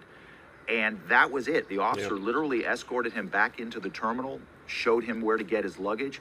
Our guy picked up his luggage, carried it out of the airport, got on a local train, went to the main train station, got out of the main train station, and went to his hotel, put his stuff away, and then kind of stood there on the sidewalk like, what the hell happened? I made it. They let me in, knowing darn well what the situation is, knowing darn well that he was a convicted SO. And he said that he walked the streets of Frankfurt the rest of that night, breathing clean, fresh air, and literally he felt like the burden was washed off of him. And so now that is how they deal with things in Europe. Now, granted, again, this is a story specific to Germany, but European law says if somebody's conviction is older than 10 years, it doesn't matter what the conviction was for, they're not interested in it any longer. You are welcome to go on with your life, and that's what Europe believes in. Rehabilitation, people putting their lives back together.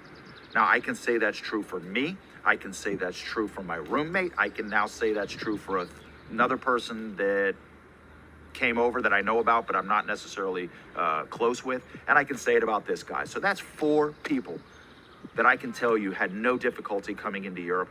And one, this new guy, who specifically told the government he was coming. And again, they let him in. So as much as the American dream used to be the thing, I don't think it's the thing anymore. Europe seems to be where freedom is at. It's certainly where they want to respect human rights. So I'll close this video out on a very positive note, and I'm going to say what I always say. If you're not happy about your situation, you need to do something about it, because I now know 4 men that have done it and succeeded. Let me say one more thing as my roommate is about to push the end button for the transmission. I'd like to say something about my roommate. I want to give him complete props for what he's done, because he took the risk to come over here. And here we are, nod your head, 6 weeks? About 6 weeks? He's been here about 6 weeks. He has an apartment, obviously. He has his work permit. He has his health insurance. He has anything else I can name that I'm not thinking of? He has everything. 6 weeks. He came here on a dare, and darn it, he made it happen. Yeah, and that's right here in Czech Republic. Kudos to him. It really, really, really does my heart joy to see it work. Yeah, and it's where everything is okay. It's just, it would be the same thing here for that, right? Because because another one thing that is kind of annoying, but it also kind of works in its own way is so in America when you want to rent out. In America, let's say you're looking for a flat to rent, like an apartment, whatever. We say apartment. Okay. Quick side rant. You know, in America, if we say flat, that's like almost trying to sound fancy in America. Like, yeah, I got a 2 bedroom flat. And they'd be like, motherfucker, you live in an apartment, right? That type of shit. Over here in Europe, it's the other way around. They call everything a flat. And when they say apartment, that's like exotic to them to call it an apartment. I had no idea that was even a thing. No idea. My girl told me that. She goes, yeah, over here, like we say apartment to sound like poshy Americans. Like it's because in America we don't call it we don't call an apartment a flat. We call it an apartment, you know. But yeah, she said over here it's flipped, yeah, because America is like, you know, that other side. But everything he said was yeah, it wouldn't, yeah, well, at least in Czech Republic it would totally be that. Yeah, you would come here, find you one of the little international companies or something like that, get you a job, and it's gonna pay you enough to, you know, to live. Like, see, here's the thing. When it comes, at least to the EU countries, I'll say this. When it comes to the EU countries and better, most of them, the quality of life you're going to have a certain quality of life. Now, with every good comes bad, right? So since the people have it, there can be almost a bit of snobbiness. That's why customer service is known throughout Europe to be absolutely fucking awful, unless you pay like ass load for customer service. It's just a known thing throughout Europe. Like customer service is you know, you might get lucky and find somebody who's just in a good mood or something like that, or maybe they just have the morals to give good customer service, but it's not a necessity. Like the U.S. is like the backbone is more based off of your customer service, right? But now, and it's different areas is good, different areas is bad. Like it's so an example where it's bad is like me and my girl were talking about it, and so I brought up how, you know, in America, right? So since America is so built off, let me switch this back to me because I'm gonna get off here in about 10 minutes. In America, let me make sure the audio's working too. It's crazy you brought up Michael Jackson. When brought up how, you know, I'm trying to wait till it catches up to where I just switched it. Okay, yeah. Okay, yeah. So the fact that there's good and bads that come in every scenario, right? So in America, it's a lot more on this whole one and done mentality. The whole country is completely at will employment for the most part, unless you're getting tenure or something like that. But at the end of the day, America is pretty much built off of at will employment, right? For the most part, I would say majority of the population is going to be, even when they don't think they are. America is on that whole like you got to perform or we firing you type of shit. Like, you know what I'm saying? Like, so on one hand, it's going to cause a lot more depressions and anxieties. You know, it's got a lot more of that. But on the back end, it's going to light that fire under the people to try to be better, to try to do something and be better. Whereas like over here in Europe, you will find some great workers. You will find some great mentalities. But like the overall theory is like when it comes to anything with too many moving parts or something that's heavy or something that's mechanical, these Europeans kind of struggle with that shit, right? For example, a friend of mine, her roof, it rained here a while back and her flat flooded, right? Because the roof, it's been almost 3 months and they still haven't fixed the roof yet. And her flat is just leaking. Whenever it rains, water just comes in. Like when it comes to that sense of urgency like that, because see, they not worried about getting sued or nothing like that. So it's like, oh, it's just part of life, you know. And so they end up a little lazier. You see, it's like, so with every good, there's a bad. So, but in America, you know, okay, because not my argument, but the topic I brought up was this. When it comes to especially like physical athletes, you know, that when it comes to that to any type of physical or mechanical athlete, America, I say between America and Africa, for the most part, those two, well, the continent of Africa, you usually gonna get like when they actually care about what they doing. Oh, they gonna annihilate. They gonna be at the top of the food chain. If you bring the biggest and baddest, you know, rugby players on earth and put them against the NFL's third string, you gonna have about 40 coffins to go fill up after that game's over, because them rugby players gonna get their ass killed on the field. Because Americans actually care about them. Motherfuckers are training kids from the age of 6 in Texas, in Alabama, in Mobile, Alabama. They down there training them boys from fucking kindergarten how to hit, right? Go get you go, because we care. Like the only reason, okay, because here's my opinion is this: the only reason why America's not good at soccer is because we just don't care about it. We just don't care that deeply about it. That's my opinion on it. Like, but when it comes to that for different reasons, I would say the U.S. and Africa have a lot. I've never been to Africa, but just from what I see and hear, Africa has a lot. Like, there's a lot of commonalities, but from kind of two different perspectives, kind of thing. Whereas Europe doesn't do well with that. What Europe's strength is in attention to detail. That's where Europe has strength in it. Like when it comes to dressing things up to look nicer and all that shit like that, and quality of life.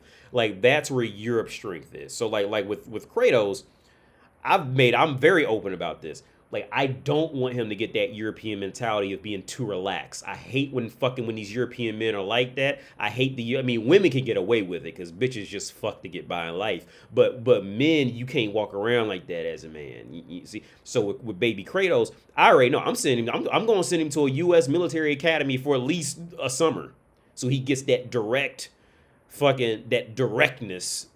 to like that you ain't shit directness type of shit. When he gets big, like, he's going. All right, I don't care if you don't like it or not.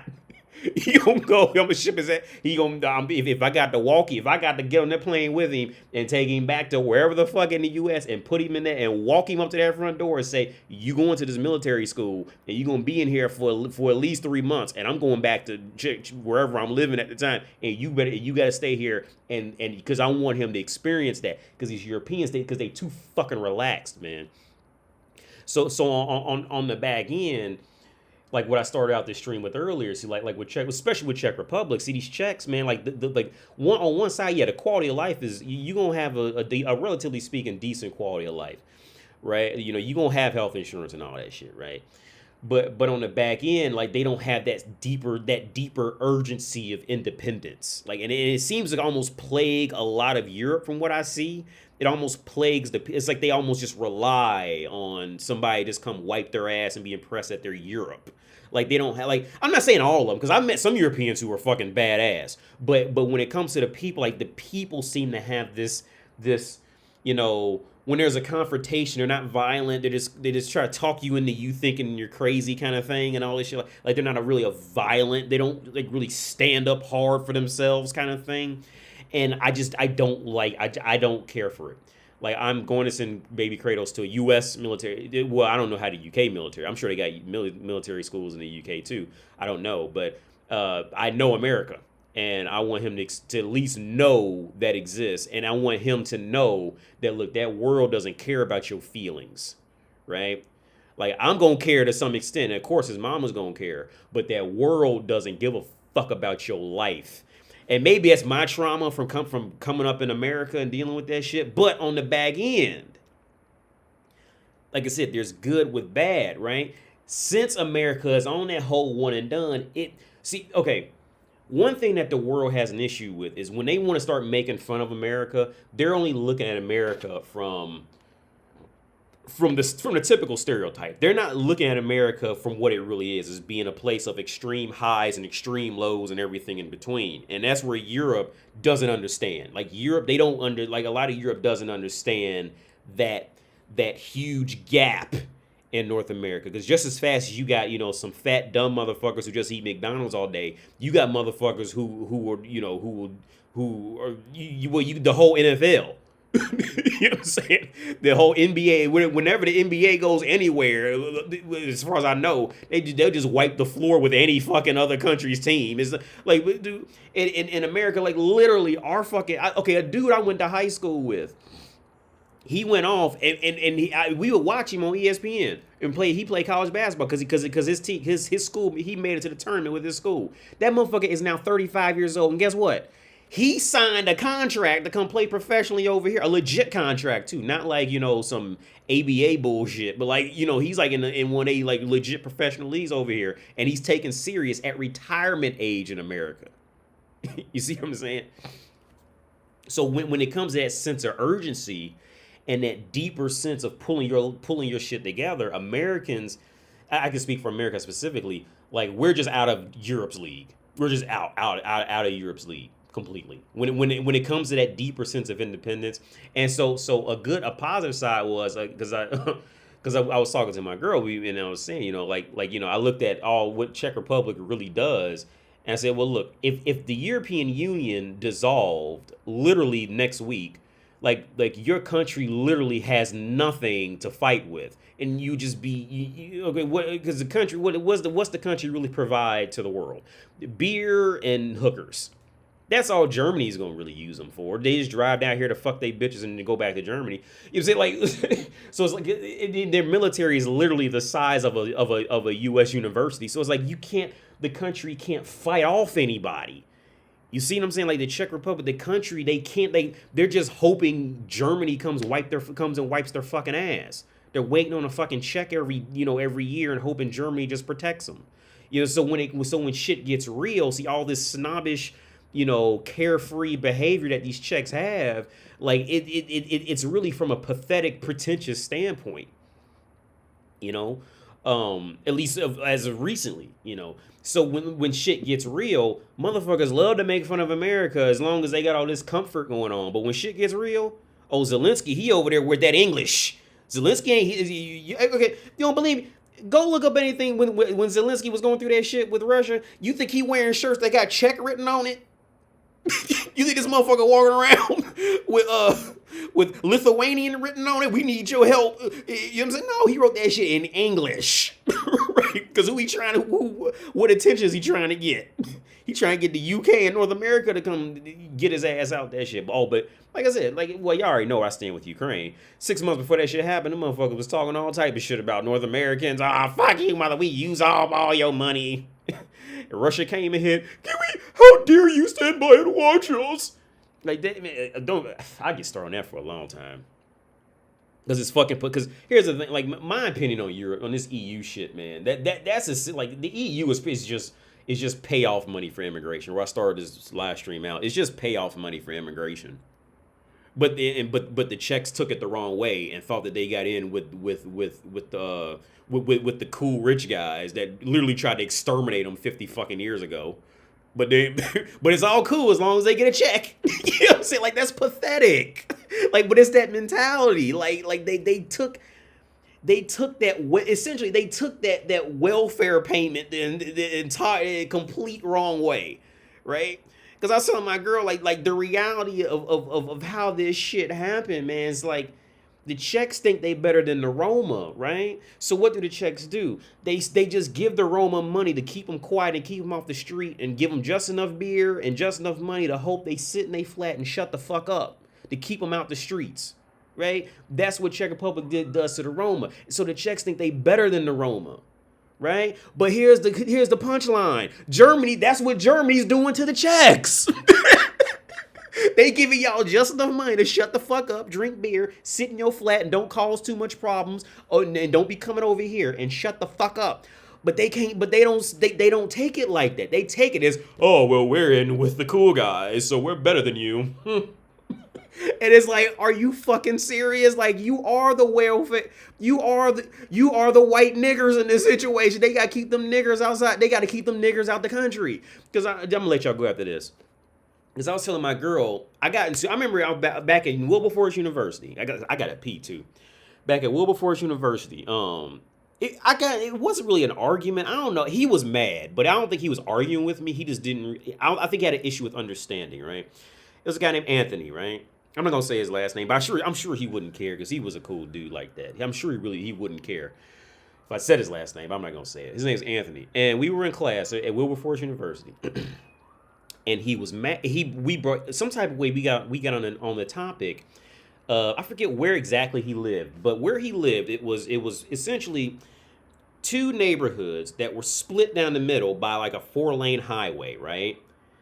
And on one side, it was all the low income blacks. On the other side, it was everybody else, right? So he was mad, and every year he talking about he wanted to vote to get a bridge that will, a bridge you can walk over the highway and get to the other side. So, people had to go to work or whatever the fuck like that, right? And I said, look, them people are not going to let you get away with that. They would rather, them people in that rich neighborhood would rather pay higher taxes to keep you out of there, right? Because translation, they trying to keep them niggers out. Keep them niggers on the other side of that highway, the other side of that lake. Whatever. You know what I'm saying? It really don't matter what color the person is. It's really that separation of money. Perfect example with this check versus because they all white. It's just but that separation of money. They got to keep them checks on the other side of that country line, and they'll pay off higher taxes to keep them out. And so yeah, back to Anthony. I told him that. He's like, no, man, because people got to cross the highways and they got to walk across highways and they might get hit by a car and they doing this just so they can go to work and get paid more money. And I said, yeah, and they going to keep it like that because they don't want you coming over there. And so he said, well, I can catch a bus, but but the bus only runs like 2 times a day. So we trying to get better bus routes. Like, them motherfuckers don't want you. Oh, accept it. You know what I'm saying? They don't want you over there. Like, they trying to keep them niggers out. They don't want you over there. But okay, but again, it's the same thing. Essentially, my opinion of the European Union right now is it's an immigration. It's a payoff for it's an immigration payoff. And again, the countries that are putting in $2 billion a year, they took it the total wrong way. As but on the back end, they did get some of that benefit. But I think what's the word I'm looking for? The judgments, that's not the proper word, but I think the mentalities took it and just took it the whole wrong way to where they think they're like, something of better material type of shit. When essentially, because let's put it like this. If there was no EU, right, and I'm just using Czech Republic as an example now, and if they were getting none of the resources, none of the benefits from that shit, Czech Republic would be a lot worse off right now. So what would happen? And all these countries, these lower, the money countries, they would be much worse off. So what's gonna happen when all these countries end up more worse off? That immigration problem for them richer European countries are gonna have a lot more problems with immigration. So which one do you do? Okay, so what do you really do in the position of, let's just use Italy, France, and Germany as an example. What do? Do you just let them suffer and then deal with all of them just breaking into your country to work all your jobs, and now all your country done broke down because they done came there and just saturated the workforce? Or do you just pay higher tax, just pay them a tax to keep them over there? That way you can at least keep what you got going and keep them out your country. Which one would you rather do? You gonna choose to keep them in their country and make them stay over there. That way you can that's what you gonna do. Hey, this is private. Yeah, Aaron. Yeah, email me. My email is AustriaDick69@gmail.com. Jimmy Walker, brotherwise, so cool that you are waxing poetic about Euro intercontinental social political dynamics. Same ish everywhere. Stay up. Yo, Jimmy Walker, Ohio. Yeah, man. What's up? Thanks a lot, man. When you told us that people in Ukraine who ripped off Americans off with rent money and laughed at us for being stupid, is the day I stopped feeling sorry. Oh, yeah, man. Yeah. See, here's the thing. Like, there's a decent amount of a lot of people are just tired of that situation now because the country just has that bad. I mean, it's known throughout Europe. It's known that that's just a scammy country. You know what I'm saying? Because it's just fucked up. It's just fucked up. Now, I mean, there are, of course, there's always going to be good people wherever you go and all that. But it's that thing, especially as Americans, especially as an American, as long as they comfortable, they going to make fun of you because you're American. Until they figure they get some money. That you be better off, or a woman thinks she's going to fix her life up by getting with you because you're an American. Or be exotic because she's dating an American. But for the most part, motherfuckers will for the most part, America is gonna be looked at as an initial joke until some real shit pops off. Then it's like this whole begging for help shit. Well, even I say even the UK too. Even the UK, I would say the UK too. They'll get it until some shit really pops off. Then it's this whole thing. Hey, can you please help us? How dare you stand by and watch us? They'll do all that shit, man.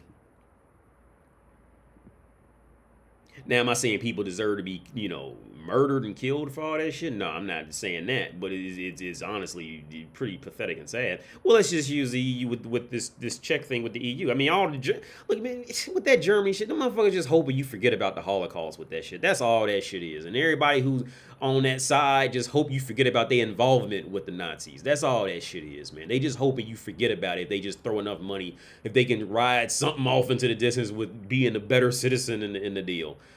But and I told my girl the scenario. So I told my girl, would you look forward to a paycheck and thinking you were cool from a guy who raped you, but is gonna pay you, money every year? Like, how would you really feel about that? You'd be like, no, like that's fucked up. Well, that's essentially what this shit is. The motherfuckers was literally are documented exterminating you motherfuckers, and now you just sit back waiting on a check from them. Like, that's embarrassing, man. Like, that's and then you got the nerve to talk about America. Motherfuckers got the nerve to make fun of America. Fucking 60% of fucking European Union is based off of motherfuckers sending them a check after they tried to exterminate them or join sides to exterminate them, and people don't bat an eye at that shit, at that fact. They ain't gonna bat an eye. Because Europe, like I said, Europe gets away with a lot just because it's called Europe. Like I said this a while back, especially because I can primarily speak about if Czech Republic was located 5 feet outside Europe, nobody would give a fuck about these people. Fucking because their work ethic and their in the mentality, they wouldn't give a fuck about it. They wouldn't give a fuck about them at all. Europe gets away with a lot just because it's called Europe. Just because just because you can say Europe. Europe gets away with a lot just because of that. Just because of that. Like I said, if you were to take this mentality of person and you pick them, if you picked up this whole country and moved it 5 feet outside of Europe, nobody would care. Not one person. Not one person.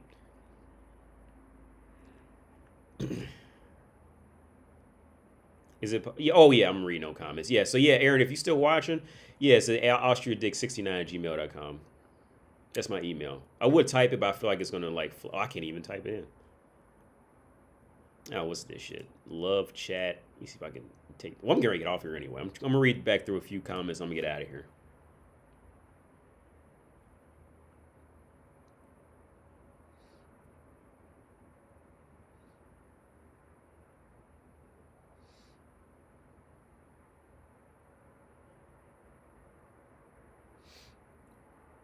Lived my first 18 years in Romania and has been a corrupt country with no good prospect for the future. These places are only viable if you're well established and have a steady income already. Yo, man, Romania, I ain't never been. But this, the stories out them brothels I get about Romania. Yeah. Just from the stories I get from them bitches and them brothels. Yeah, I can agree just from that.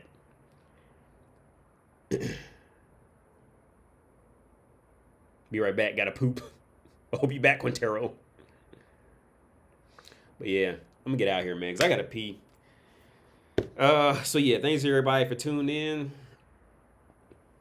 And liked and donated everything. I only did one live stream this week because I was just exhausted this week. And I struggled to get on tonight. I really did. I'm reading this. The Allies after World War II wanted a more neuter continent to control. Don't forget, many of those countries had empires prior to World War II. Word up. America's more like the strict parents that throws the bootstraps at you, while Europe is like the rich parents that throws money to make you go away. Well, I would say in the end, I would say in the whole, I'm still talking. I would say in the end, America is more like a parent, but in the sense of in the sense of like everybody wants to just because here's the thing, nobody really makes fun of Europe. I don't know if you ever noticed that, like nobody ever really, even though Europe does some of the most brutal. Here's another topic I wanted to look into is the price of clothing, right? And this is something I gotta pee. I'm gonna be right back, but I'm gonna touch on the price of clothing when I get back. I'll be right back.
Yeah, look at my plant came back. I had to repot. I don't know if you guys can tell. It's a new pot in that for that monster, but it's been leaning. I had to because I think it was a mixture of the pot was too small and it probably wasn't getting a lot of sunlight up there. It's not supposed to get a lot of sun anyway. My banana plant is just like it's growing 2 new ones though, but the main one's just fucked up. It's sitting right here. I'm gonna probably post a picture of it on YouTube so you guys can see like the setup. Oh yeah, so where I leave off with the clothing, right? And I don't really know why this is, so I'm totally ignorant on this. Oh no, motherfuckers already tuned out. No, no, back real quick. So one thing I should really look into is clothing. So you would think I would think that clothing would be more expensive in America. But it's actually opposite. And the reason why I would think that is because of one, America, you gotta ship the shit, you gotta ship it all the way to North America. So, and then on top of that, fast fashion is booming in Europe. It's just the fast Zara. You see bitches on Instagram posing in Zara shit, and they be like dime pieces, and they posing in Zara like some cheap ass fucking fast fashion shit. So here's the thing: when it comes to fast fashion, we all know it's some sweatshop bullshit, right? We all know it. Everybody knows all that Zara shit, H&M. These motherfuckers over here love Zara, right? These motherfuckers in Europe love Zara. We all know it's sweatshop, poorly paid, awful work for people who are in there doing it. It's no secret, right? But for some reason, Europe pays more for it. And on top of that, they don't even mind. They adore it. So you would think since they're even closer to this side of the world, they have a deeper understanding to know the actual reality on it, and they're willing to spend even more money on it. So how brutally gangster is the mentality of that sense of entitlement? Because they love to talk about Americans being entitled, but when you really break down this European mindset of entitlement, it really hits next level shit. When you really break it down for real, it really does hit next level shit. Because these motherfuckers know sweatshops. See, in America, motherfuckers may not even, we so far away from the world, we really don't know. But these motherfuckers know the world exists. They know sweatshops exist. They probably they happily take vacations to countries that have been bombed and all that shit and eat there for $60 for a month. And they have so that deeper sense of exploitation by Europe is really much deeper in the culture. It really is. It's far deeper because they know. Because like I said, back in the U.S., we don't know the world exists. The world, in our mentality, the world isn't real to us. I would tell everybody the moon is more real than Europe. When I was in America, because I could look up there and I can see the moon, but I can't see Europe. You see, I couldn't see all this shit. So the fact that these people know the world exists, they know of sweatshops, they know this shit, but they still flock to Zara, Shein, whatever that bullshit is, and don't even care. And then on that, happily take vacations to poor countries and just use they people as cheap labor and don't even fucking care, dude. And don't and like happily go do it. Like that is a whole deeper sense of of mentality. It really is. And here's the thing, in my opinion, it's backed up by the point that nobody makes fun of Europe. Nobody pokes fun in Europe. People love to poke fun in America, until they need some money or need some help in a war. Then they hey, America, come on. But people love to make fun of America. But nobody ever makes fun. Nobody ever pokes fun at Europe. Nobody ever does it. Very, very rarely. If anything, people glorify it as this Mount Olympus of societies, if anything. But nobody ever questions or nobody ever pokes fun at Europe, Maybe it's Europe's long. That's true, crispy bacon. I give you that. Yeah, because they got trash cans over in North America. I'll give you that. I'll totally give you that.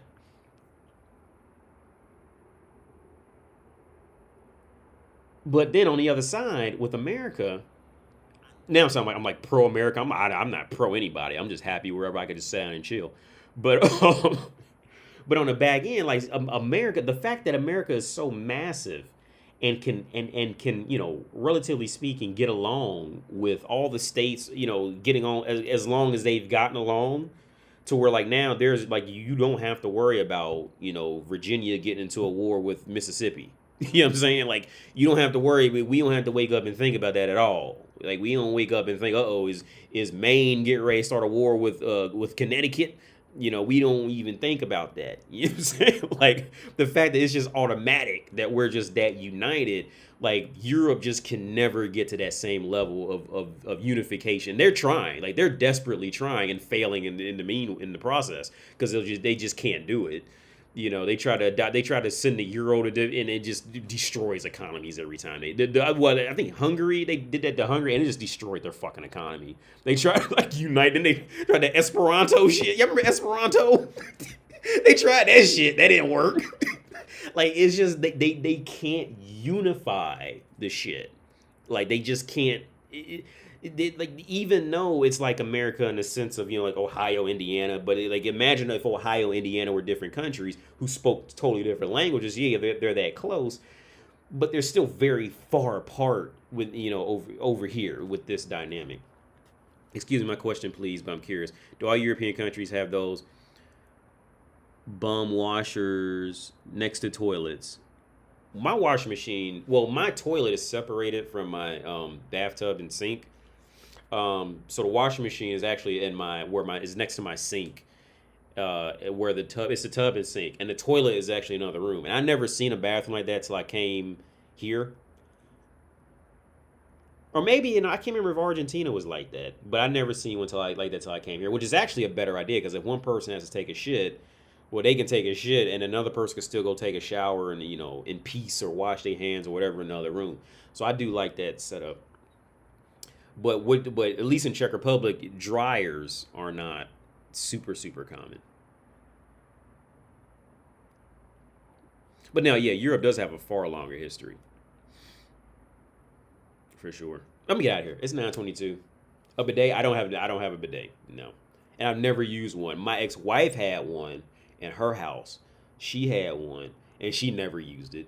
But I've never used. I've of course I've seen them, but I've never used it or had one. For people who use them, they say they love them. I've never used it.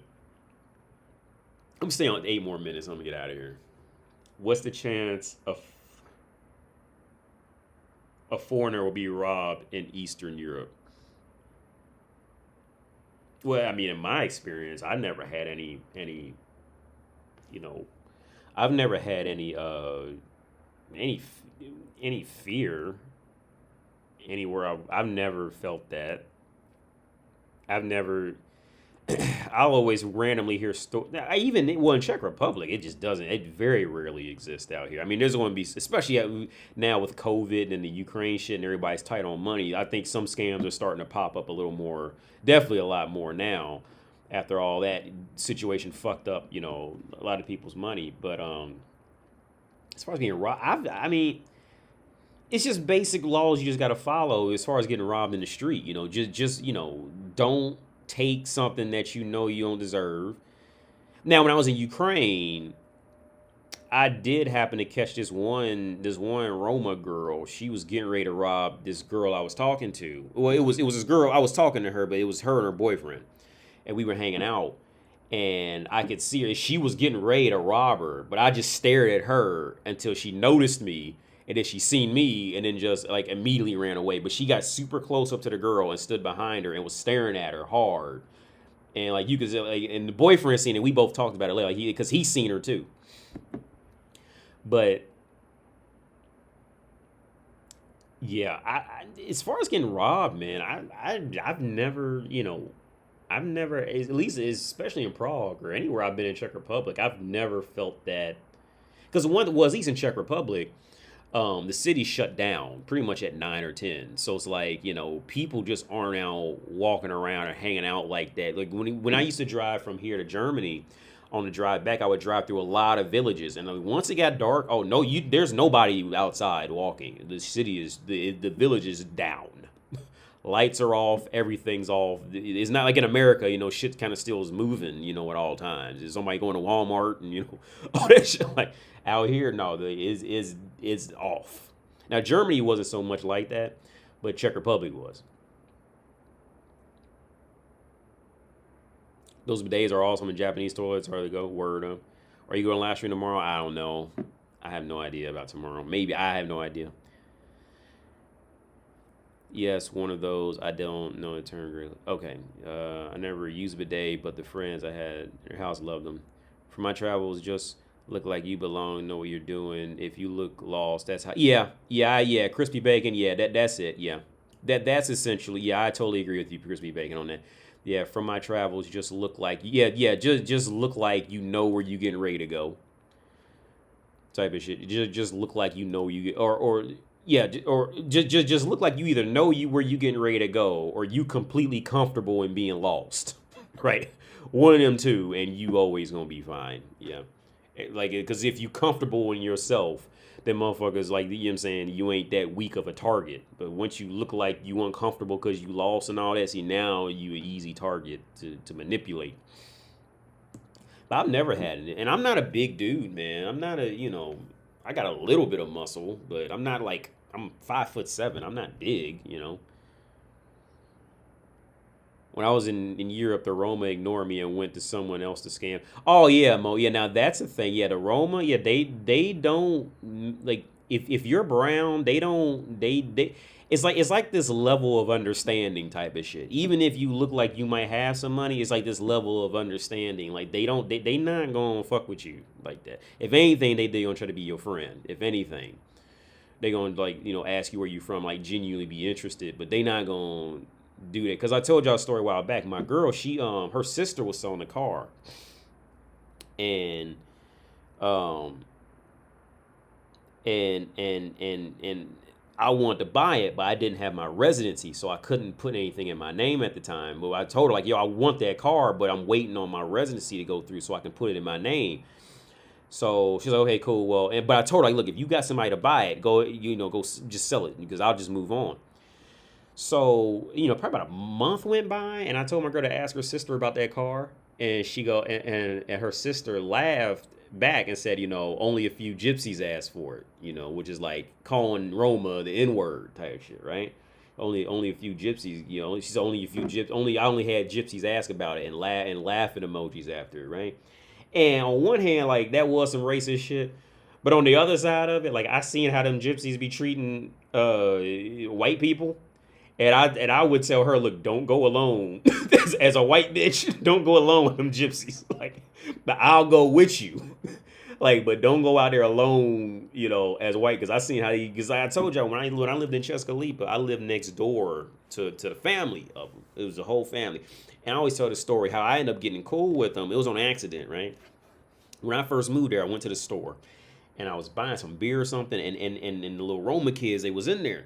And so I just told the woman, hey, like, give my change to them to buy whatever candy, whatever the fuck they want, right? And so, and I left it there, and they bought, and I guess they bought or whatever, and they went home and told their parents and told everybody that I guess, like, the black guy next door, he gave us money at the store. And after that, like, they whole family just, like, looked out. Like, I had no problems at all with them. Like, we was just, like, cool. I mean, I didn't go hang out with them, but, like, no problems. But I remember I would look out the window, because we live, I think I showed you. Let me look up a Google Maps real quick. Because I show you, because there was a movie theater across the street. I was supposed to get off a while ago, and my dumb ass is still on here. I can't even remember my address up there. I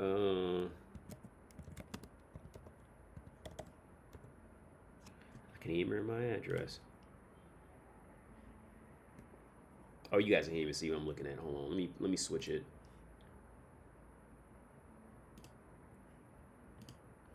It ain't even really that big of a deal. I just feel like looking it up right now. But where are we at? The Lidl. Okay, Lidl's up there. Then we were, yeah, the Morris. Okay, so my street should be, if Morris is right here, I should be about right here. Yep. So I was paying $200. Can y'all see this? Yeah. So I was paying about $200 a month. And I lived, y'all see this door with the wood on it? Now that door didn't work.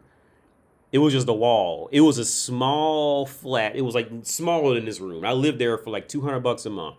And the family, the Roma family, the Gypsy family, they lived right here. So I guess this used to be a pub.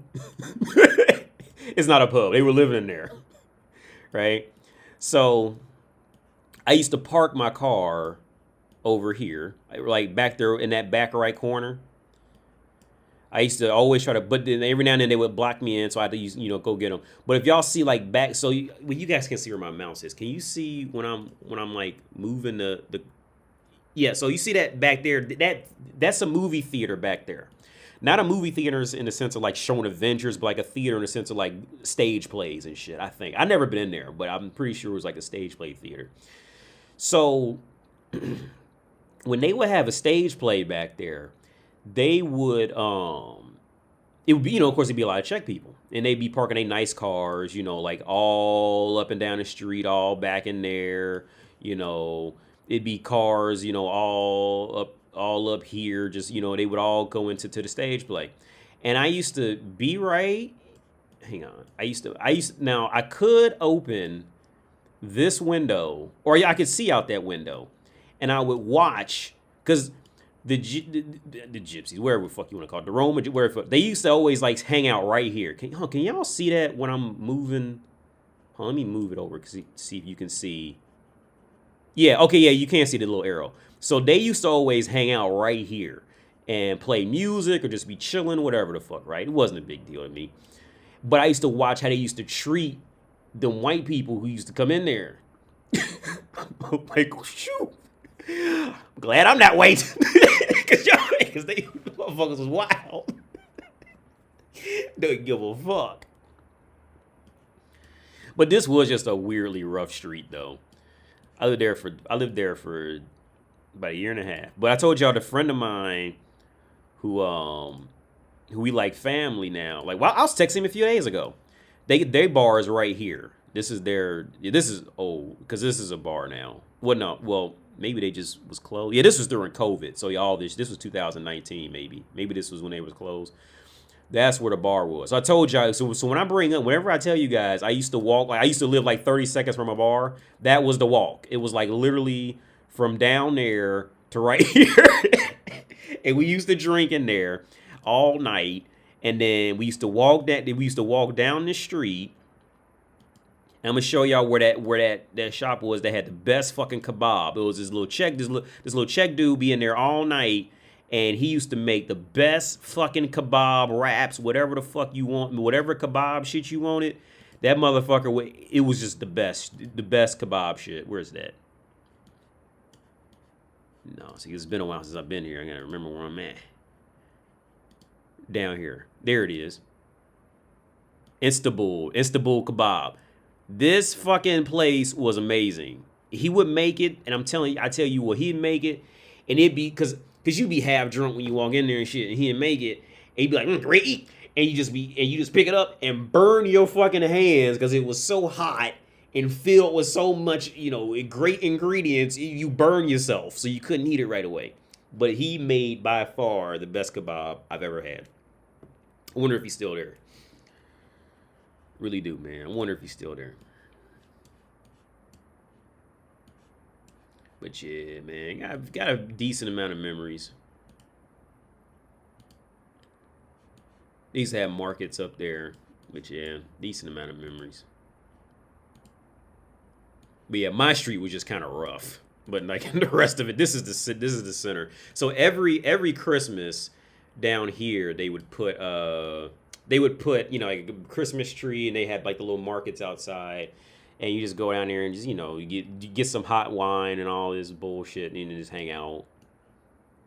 But yeah, man, this was where I was. This is, oh shit, didn't mean to do that. This is just, yeah, this is the center of Českolipa. I really wouldn't mind living there if it wasn't just so far away from Prague. It's like an hour and a half drive from Prague. It's just too far. But I really wouldn't mind living in a village or a small town. I really don't mind it. I don't mind it at all. But I think in Europe, the people here are kind of more like, people can be more ashamed of living in a village because, it's not the hip thing. But I don't have a problem with it. The only time I have an issue is when it's just too far. That's the only time I have an issue. If it's like, because like it's just too far separated from Prague. But yeah, man, this is it. I used to go out here and just sit down and hang out or whatever the fuck. Yeah, that's it. That's where I was that was long before I was AD with a YouTube channel. That was back in Red Dead Redemption. I played Red Dead Redemption in that small flat. And Spider-Man in there. I played both of those in there. And God of War in there. I remember Dick Masterson very well. He's the starter. It's the original Andrew Tate. Oh wow, I have no idea who those guys are. Okay, I've been hearing that name Andrew Tate a lot recently. I think that guy Andrew Tate said something similar about the Roma, but then again, he's mixed. So yeah, man. When it comes to in those scenarios, it's almost better to not be white in those scenarios because they just it's that it's that deep issue because I've been telling my girl, it's the little things she doesn't notice. Like don't get me wrong, we are in Czech Republic where, 95% of the population is going to be a white Czech, right? But it's that other part that just that slowly can kind of fuck with you, where it's like, every time you see a billboard or anything, if anybody being happy, it's people who don't look like you. And that works on on people.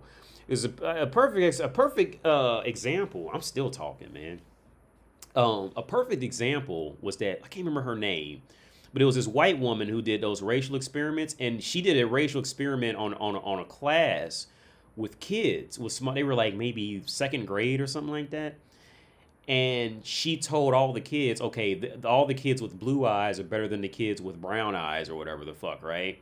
And it didn't take more than 24 hours before the kids started, they were openly treating the kids with brown eyes or whatever, hazel, whatever the fuck, the other color eyes. They started treating the kids poorly. The kids started getting more down and depressed. They were sitting off in the corner, just looking around, this type of shit. They were starting fights more easier because they were frustrated because it was that known thing. Okay, I'm the lesser one in a group of kids. They were all white kids, but she was separating them based off of with a collar shirt or whatever the fuck. And it was the same shit. So at the end of the day, it's not really color is just a thing, but at the end of the day, it's not really about color. It's whatever people can find to separate on. And then You know, at the end of that experiment, the kid, I think one of the kids with the blue eyes, he wore glasses. He just stopped wearing his glasses so people could see his eyes. Right? Motherfucker couldn't even see. Like, it's crazy how deep that shit plays out. And then she flipped it, and then, you know, and then it just went the other direction. So it's like, at the end of the day, like, color is a thing that's going on now, but it's really whatever humans can find to separate on. That's really the core of it. For real. That's really the core of it, is whatever we could find to separate. But Masterson, I've never heard of Dick Masterson. Which, I'm gonna get out here in a minute, man. What's 9:30? I said I was gonna get out here 20 minutes ago. But yeah, I'm gonna get out of here. I'll catch y'all later, man. Thanks for tuning in, liking, and everything like that. I'll catch y'all later, man. Peace out.